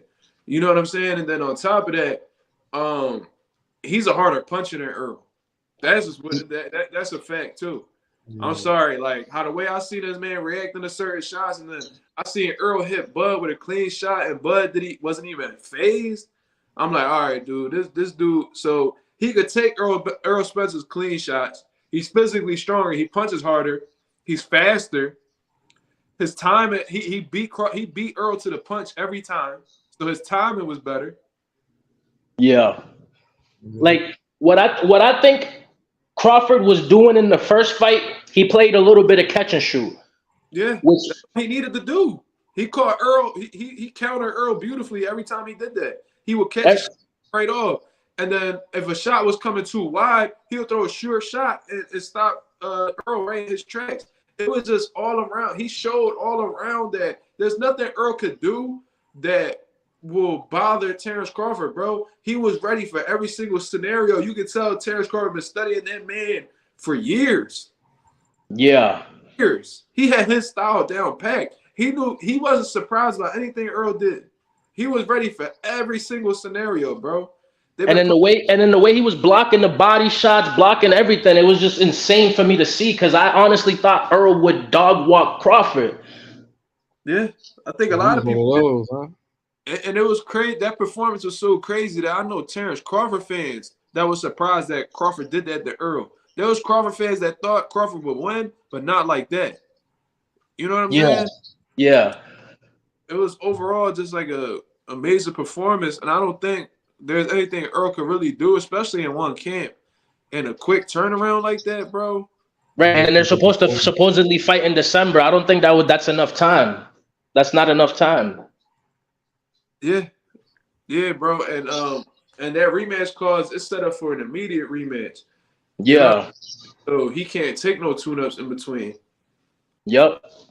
And I don't even think Earl need a tune-up for it. I think he needs rest. He took a lot of damage in that fight, bro. He got to recoup. Yeah, what Earl needs is rest. Bro, he needs to rest. Yeah, but they better not prolong. I ain't gonna lie, bro. Get it out the way, bro. I'm ready to see Crawford take on some. Really take the last pit of career that he has left. That fight might take it out of him, man. I want to see Boots put Crawford to sleep, bro. That's what I want to see. You think Bud gonna put you think Boots gonna put Bud to sleep?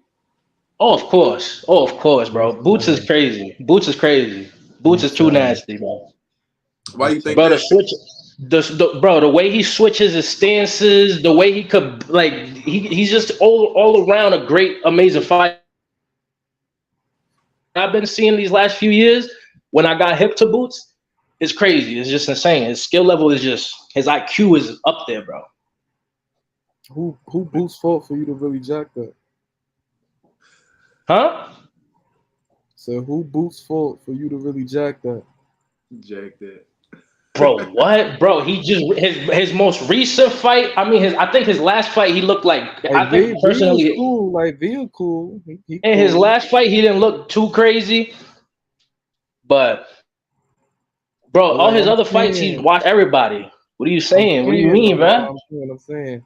Like, I ain't gonna lie, like 147 been that division for, you know what I'm saying? It's always like 147 that's that division. Like who Boots fought at that division that got you jacking that?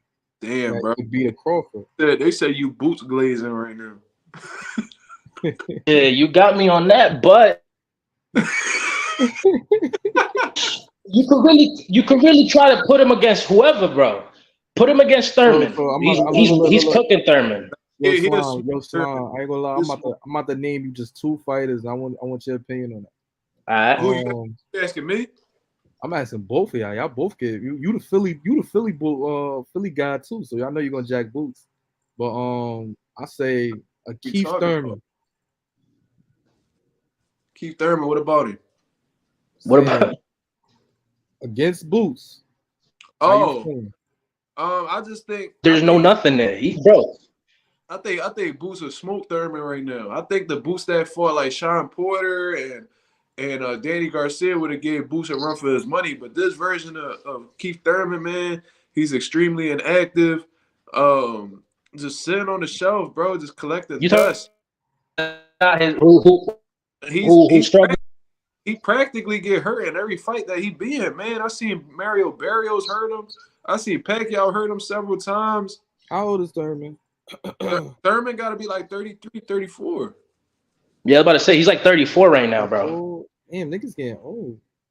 Yeah, bro, they've been around for a hot-ass minute, bro. They get Thurman like 29. And Boots is what, 26, 25? Who? Boots? Boots like 26, 25. Yeah, he like my age. All right, what y'all think about Virgil against Boots? If Virgil, Bro, he's Virgil, ducking Boots, bro. oh, you Virgil laughed got at that. together first of all because he can't even make it to the ring That's without. what I'm saying. I said if he stay at 147, if he like, you know what I'm saying? I think somebody like Virgil tailor made for Boots, man. I think anybody who stays in front of Boots and tries to trade with him with no type of defense is fooled, bro. That's what I think. I think that Boots' tool is too short from an offensive perspective, even a defensive perspective, because Boots is extremely elusive when he want to be. You know what I'm saying? The only time I really see Boots get hit is like when he's in the middle of throwing a combination or some shit like that. You know what I'm saying? Yeah. I think that Boots is extremely elusive, and I think his toolbox is too sharp from the offense standpoint for anybody to really stand in front of him and try to go blow for blow. Virgil Ortiz is a blow for blow kind of dude. You know what I mean? Ain't nothing really special about it from a defensive aspect. He there to get hit, and I think And when I I've never seen Virgil really get cracked though. he hit Boot. I know people that done spar Boots, super middleweights, light heavyweights, cruiserweights. They all tell me the same shit. That dude could punch, bro. It ain't just speed. You know what I'm saying? It ain't just athleticism. They said that man could crack. Like he be knocking out cruiserweights and sparring, bro. I'm telling you that kid, ain't nobody gonna stand in front of him and absorb that punishment in that weight class. I'm telling you. So wait, does Boots got the mandatory for the WBC right now at 147? Yeah. Hold on. Before you get into that, this fucking clown right here, bro. He said Boots struggled against Karen. Remember that, Mark? Oh, that's right. You don't want to talk about that, right? Why the fuck am I not talk about it? Yo, I ain't gonna lie. Why is he here talking crazy, bro? No, Lopez, look. I was saying though, yo, Lopez really don't agree with nothing. I'm gonna tell y'all right now, bro. Yo, y'all niggas don't agree on nothing. How the fuck Boo struggled when he won every round? Yeah. Was it a controversial fight? Did people think Karen won? No, it wasn't a competitive fight. It's just that when a motherfucker's in survival mode, they harder to catch. If you had any type of boxing experience, bro, if you ever had any fights, if you ever been to any type of sparring, you got to understand that trying to knock out a dude who's not willing to take any risk is a difficult fight. Karen was on his bicycle the entire fight. You know what I mean? Now, there could have been things that Boots could have done better. He could have cut off the ring better. Well, I think that's the only thing he really did wrong. He was looking for one big shot, and he didn't cut off the ring as good as he should have. You know what I mean? But you got to understand, Boots is a young kid that never went up against that style in a professional setting before. You know what I'm saying? So you live and you learn, bro. That's part of sharpening up. You know what I mean? But how can you say he struggled when he literally? Yeah, I ain't gonna lie. In my opinion, I thought he dog walked Karen. I think they scored that shit like 120 to 108. I think. Yeah, 120, 108 across the whole scorecard. You couldn't get. I wouldn't have used Karen. I probably would have said something like. That's what happens when you talk about something without knowing what you're talking about. You end up looking stupid. That's crazy. I don't think you watched that fight. That dude Lopez is a goofy, bro. But I'm about to bring Donovis back on. Hold on. How you? Like Southpaw say, moderator, get him out of here. No. Yo, Southpaw be getting Hey, bro, that guy with the tank profile picture, he banned me because I was speaking facts. That's messed up. That's messed up. Yeah. He's mad. He's mad because I called his mom bald and that she has ashy knees. Oh. Yo, I ain't gonna lie today.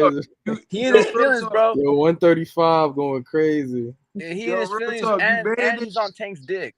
He's blowing bubbles on Tank's dick. He's doing backflips on that shit. Wait, hold on. Yo, real talk. Wait, what you agree with me with? I agree with you on just about everything. You're pretty cool, but that guy with the tank profile I'm saying I'm asking real talk. I'm asking real talk. And his mama, bald ass mom.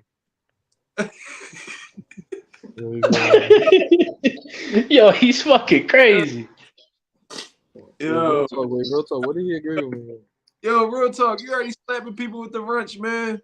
Yeah, he banned me because I was speaking facts. He couldn't handle the truth.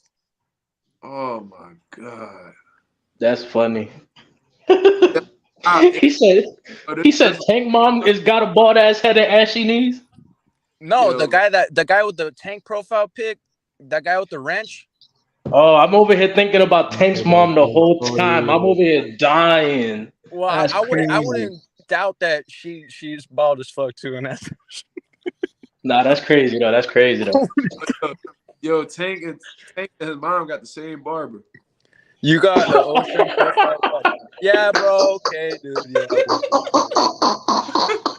bro. Yo, who said that? Mark? Yeah, I said that. Oh, that's crazy. Oh, they Yeah, get real talk only. You have a grown ass man as your profile pic, bro. Get off Tank's dick, bro. You're doing backflips on that shit, blowing spit bubbles on it, dude. You're no, no scoping that dick. no, I'm just playing. I ain't even gonna disrespect Tank like that, but Yeah, shit. Tank gonna hear this and kick all our asses. Shit. he ain't gonna touch me. You tripping? Real talk. You're doing I ain't gonna lie, jumping jacks on that dick, dude. I hope he don't chop his hands. Nah, I ain't gonna lie though. I mean, yo, I want to see Real what talk. niggas. Rumble, he pissed. Yo, I hear all that today. Nah, but Yo, Mark, you putting money on that Jamel fight? Let's talk about one more thing before I get off here, man. This shit You went heard? on longer than I thought. But what y'all want? What you asked? So you putting money on that Jamel fight? Am I putting Jamel? I'm not really that big of a gambler, bro. I got horrible luck with gambling, bro. Nigga, boxing though. You know boxing, right? I mean, yeah, but you know what I'm saying? Usually when I favor a motherfucker, they already the favorite, so you ain't making much money off the motherfucker. So, in all honesty, bro, looking at that fight,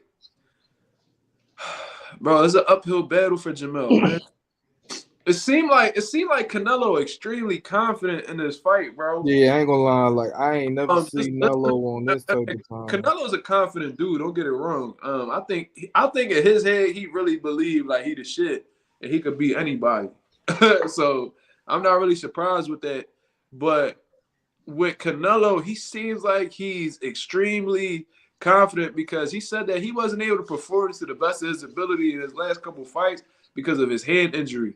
So because of that hand injury, he wasn't able to train 100%. But now he said his hand's 100%. He's going to train hard, and he'll have both hands. He kept mentioning that. I got both hands now. So Yo, Jamel hands good too though. Like you gotta remember that nigga, bro. I was just about to get to that. So it's like he's confident in his hand. He said he's throwing both hands 100% and stuff like that. So he's definitely in his bag. You know what I mean? He training hard over there. And he really believes that he's not on the decline and that he's going to be able to perform to the best of his ability. So that's one thing. He's confident going into this joint because he got both his hands. He feel 100%. So psychologically, he's doing well. So that's already a dangerous thing for Jamel to go up against somebody who's really confident in their preparation and stuff like that. Then on top of that, we don't know how Jamel is going to be able to feel when he's moving up 2 weight classes. He's been at 154 the majority of his career. How are his legs going to stand up to that extra weight? Is he still going to be as explosive? Is his power going to carry up? Is his condition? He has great conditioning at 154, but is that conditioning going to travel up to 168 pounds? You know what I mean? Because that's close to his walk-around weight, and I doubt he's in top shape at his walk-around weight. Plus, has he ever been in an arena that probably like 10,000 of the people's gonna be against him? Like, has he ever been through adversity like that? Nah, he's typically always been on the A side his whole career. I don't recall a fight where he was ever the underdog. You know what I'm saying? Just look at Jamel's career. Even when he fought Tony Harrison and lost, he was the A side. When he rematched him, he was the A side. Yeah. I was just about to touch into the Tony Harrison fight. I thought he was the B side on the second fight. Man, this dude is goofy talking about he can't join us. Eric, bro, you know you're not joining, man. Shut your dumb ass up. But Hey man, Castaño in that first fight was cooking Charlo, so I think Canelo can do the same thing, you know. Yeah, bro. What I'm trying to say is that it's an uphill battle. You know what I'm saying? So there's a lot of question marks in the air. Pretty much Canelo, they keep saying he's a smaller man, and that may be true. He may be the smaller man, but in all honesty, Canelo's been at that weight for so long, he can't even make 160 no more from how he talking. So you already know he's a full-fledged super middleweight right now.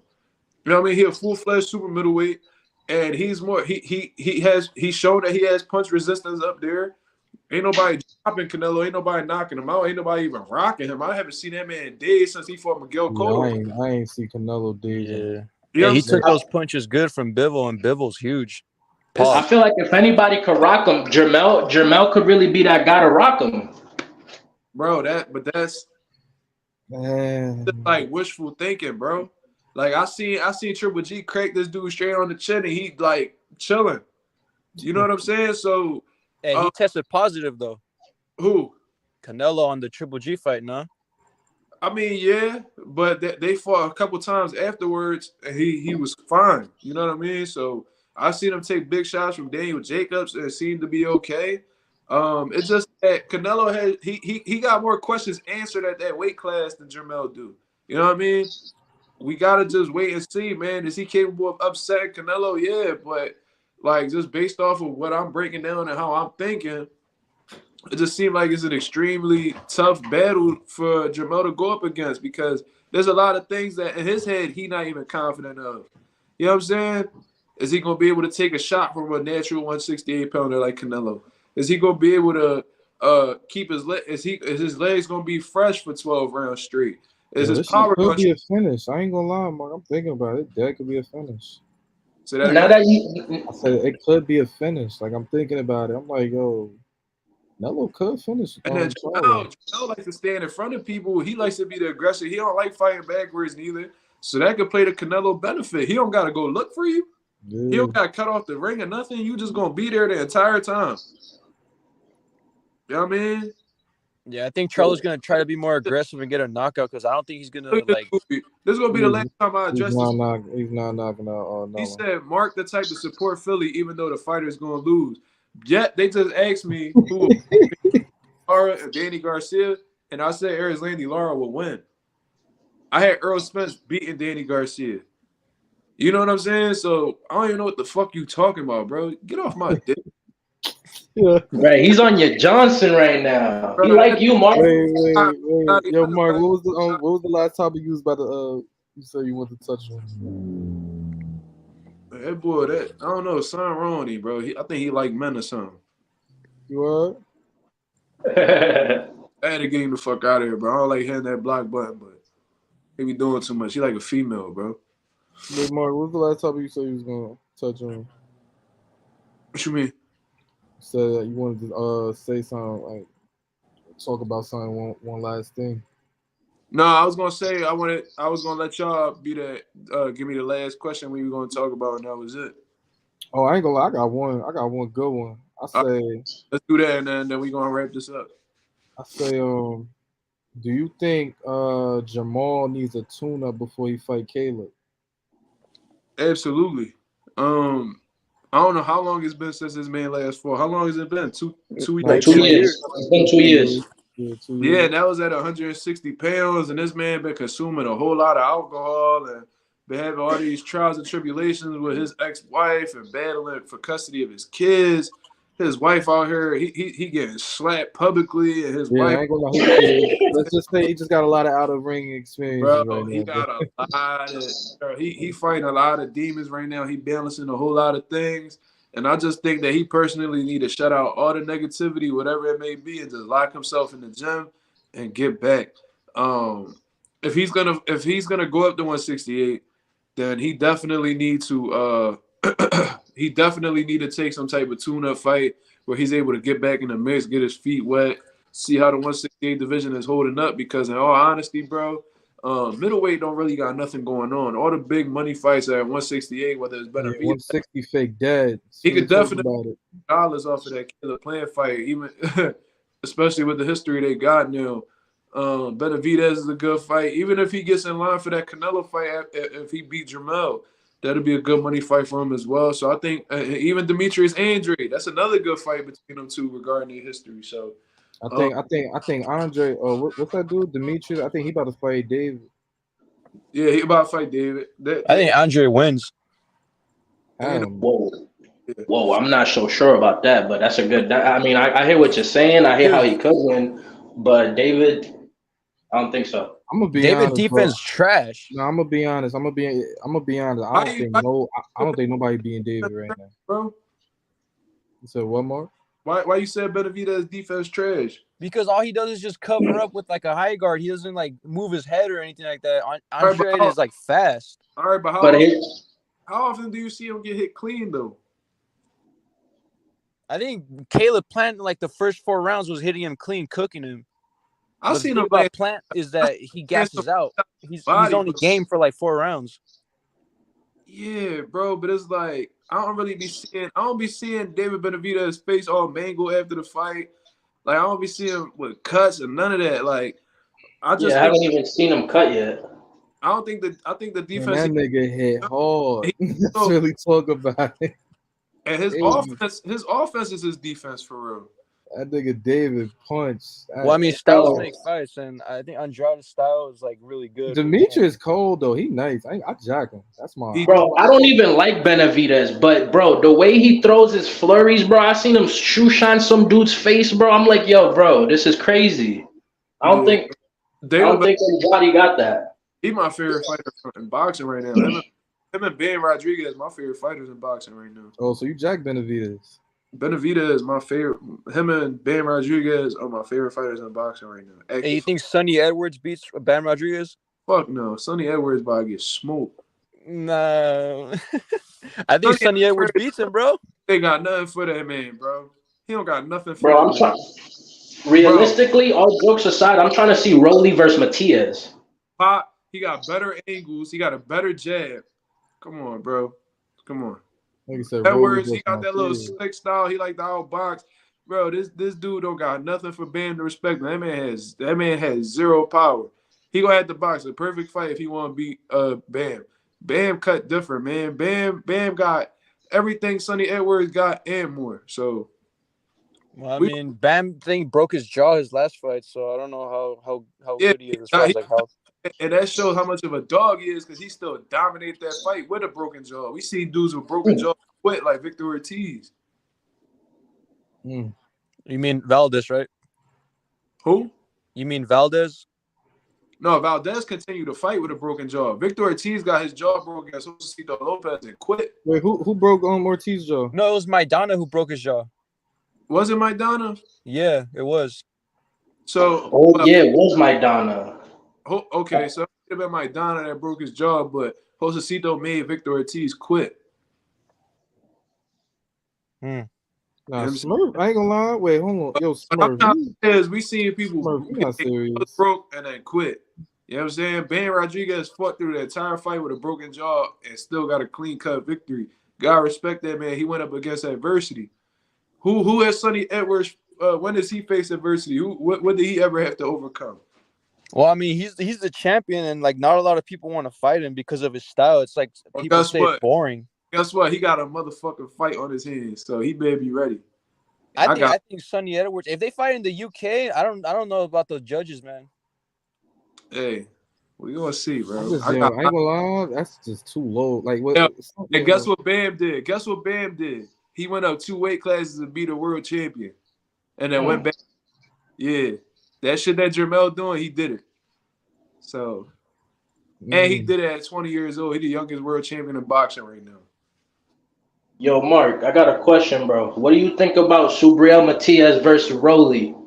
Man, he gonna beat the dog shit out of Rolly. Rolly might talk with a list, even crazy. Man, I'm not gonna lie to you. I've been dying to see Rolly get packed up and out of boxing, bro. I just want to see him get slept, bro. I hate him so much. He's so garbage, bro. I can't believe they stopped his last fight. The old guy was cooking him, bro.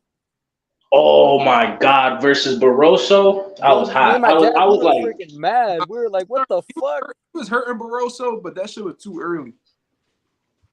He didn't even hit Barroso in that flurry. Barroso dropped him, I think, right? Yeah, Barroso dropped him, and I think it was in the second round. Let's keep it a buck though. Barroso was definitely dropped him, and he had some great moments, but it was starting to look like trying to get ugly for Barroso. Barroso was tiring out, and Rolly was hurting him at certain points in the fight. It was way too early, but it was starting to go left for Barroso for sure. Maybe if it went a few more rounds, Rolly would have put him on a highlight reel. That was honestly a fight for Rolly to put him out earlier than what he should have. Facts. Yeah, think that Rolly extremely timid now that his chin got cracked. You know what I'm saying? You gotta take into consideration he got knocked out one punch against Tank, and then one against Jamal Ingram, I think his name is Jahan Ingram, something like that. He got stopped in sparring leading up to that fight against Joanne Ingram. So obviously he battling some demons up here. He don't believe in his. I know he questioning whether he got a chin or not. Can he take a punch? You know what I'm saying? So that's the questions that he got going on right now. So when he came out against Barroso in the beginning, he was using all this movement and trying to outbox him, but that's not Rolly. Rolly's not a skilled outboxer. So he looked goofy and still ended up getting dropped. But once Rolly started to be himself and be the aggressor, come forward and let his hands go, he had more success because that's who he is. You know what I'm saying? So yeah, they were starting to go left for Barroso, but they stopped it way too early, man. Way too early. He got that crackhead strength. Yeah, for sure. Hey, you think he beats Ryan? Subriel. Hell no. No, but wait, what? You think he beats Ryan Garcia? Hell at 140? I don't know. No. Man. I don't know. We gotta see how Ryan look against None of them niggas want to see Tail. That's what I'm gonna leave out with. You're this Subriel, he done actually caught a body in the ring before, and I think that's why a lot of these dudes scared of him. You know what I'm saying? A lot of these dudes don't even want to look his direction. A lot of these, it's real shaky over there in the 140 division. A lot of people want to bring up all these other people's names, but Subriel barely get mentioned, and he got Mark, Tail's spanking. Like I'm not spanking Matias. I'm not jacking. But bro, that's facts.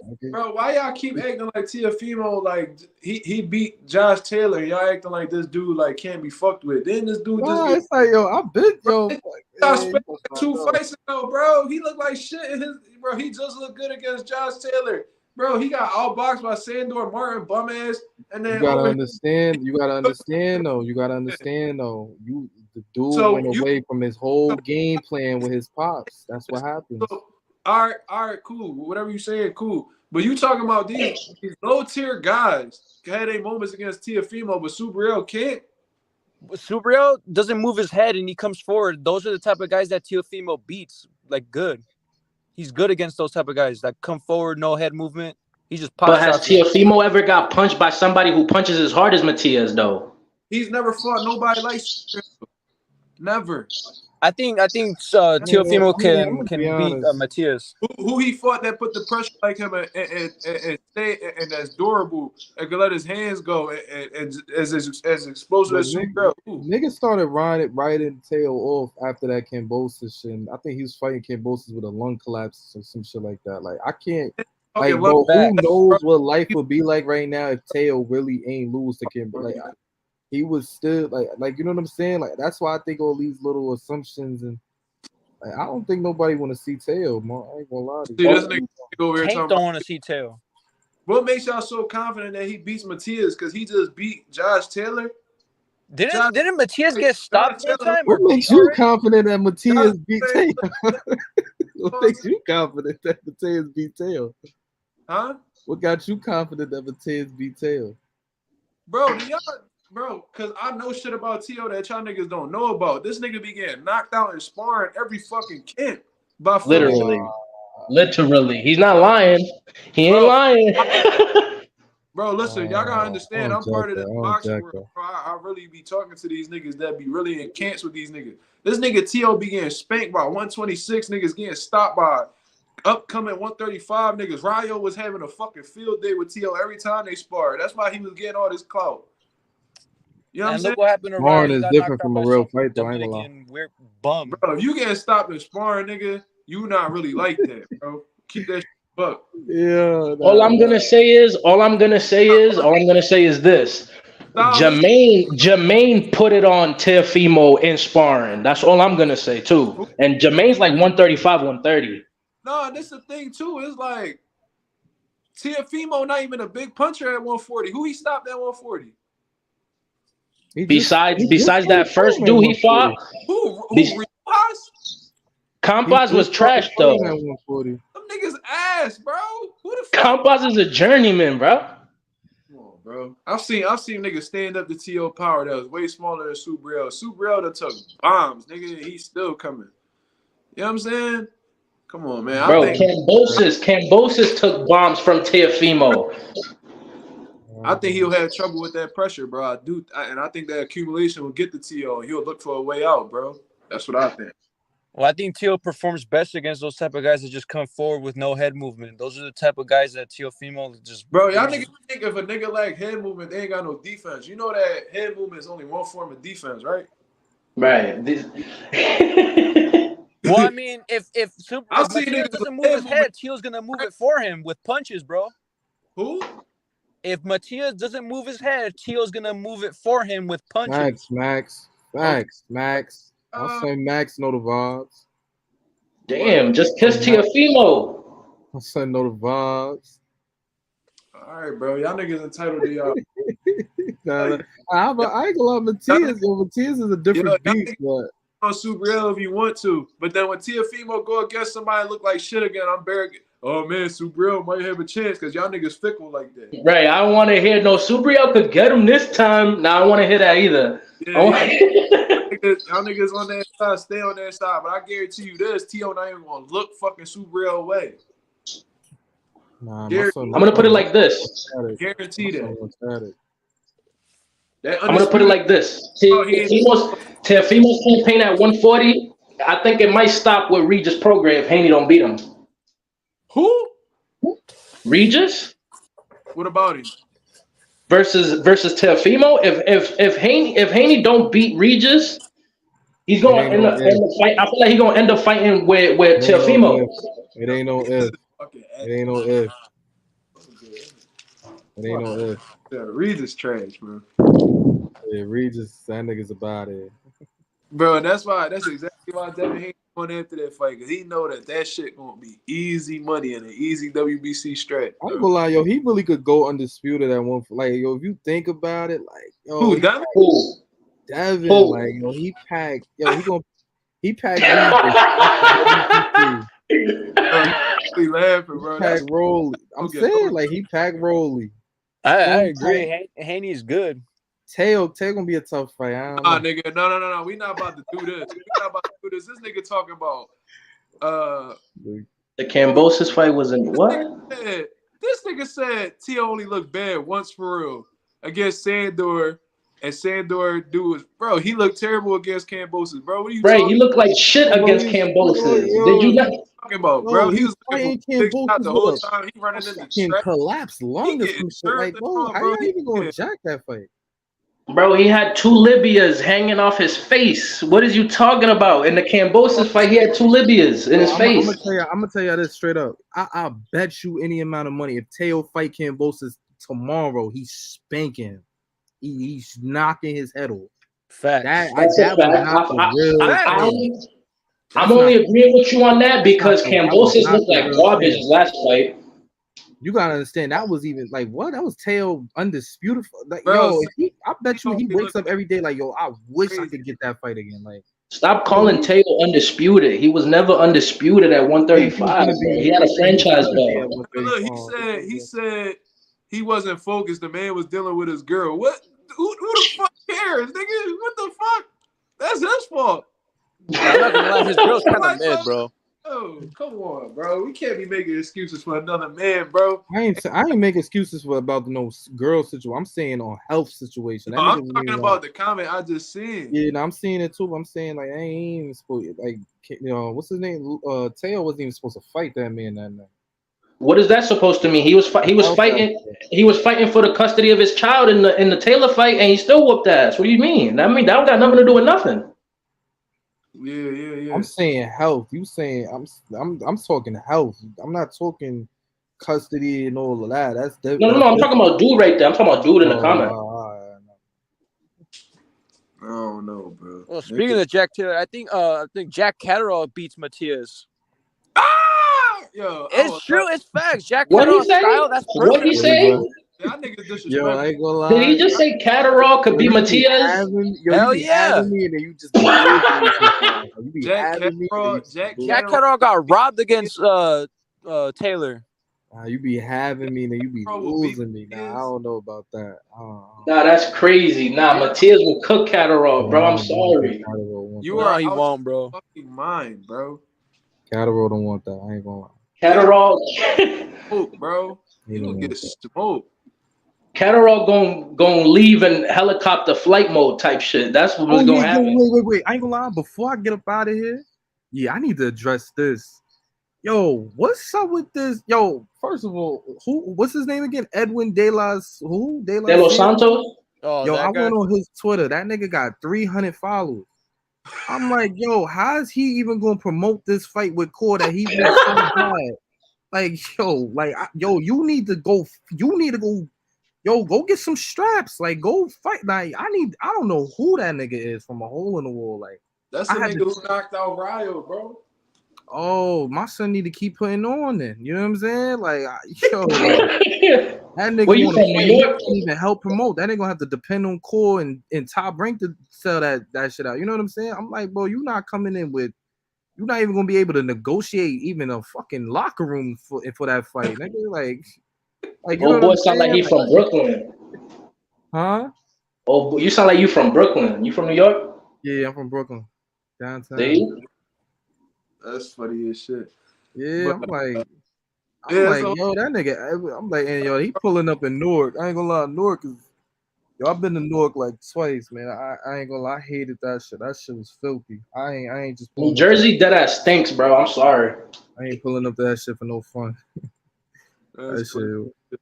But all right, y'all. I'm gonna wrap this Yeah. shit up, man. I appreciate you guys coming on. This is definitely one of the best lives I've made so far. Real good opinion. It was Hey, real. well, one last thing. I One last thing, though. huh? One last thing. Uh-huh. Out of Tank, Shakur, and Haney, who do you think has the bigger dick, bro? What All the right, I bro. think Goodbye. Goodbye. I think Tank. All He's right, small. I bro. think all All the right, bro. nutrients All goes to right, his bro. All dick, bro. right, bro. Yo, Mark. Oh Yo, no, Mark. I'm gonna holler at you, brother. It was no, real. bro! I had to kick him out. What the fuck was that about? He crazy. But yo, Mark, thanks for having me on the channel, bro. I appreciate you, brother. Yo, he just threw me off with that shit. All right, bro. Oh my god, that nigga was wild as shit. What the fuck is wrong with these niggas? He had a good conversation the whole time. He just started wilding. Oh my god. Hold on, bro. I gotta find this nigga's he yo, that nigga tripping, bro. What the fuck? Yo, he definitely tweaking, bro. What the fuck was that? I gotta get it, bro. I gotta make sure he don't come back. What the fuck? No, yeah. Yo, he was on some weird shit. But all right, y'all. I'm gonna get up out of here, man. Shout out to Mazuma Nation. Shout out to the Mazuma Mob. I'll be back with some videos tomorrow afternoon. Well, I'll put one out in the morning. Then back at it again on live tomorrow, man. I appreciate you guys being on. I'll holler at y'all. Peace.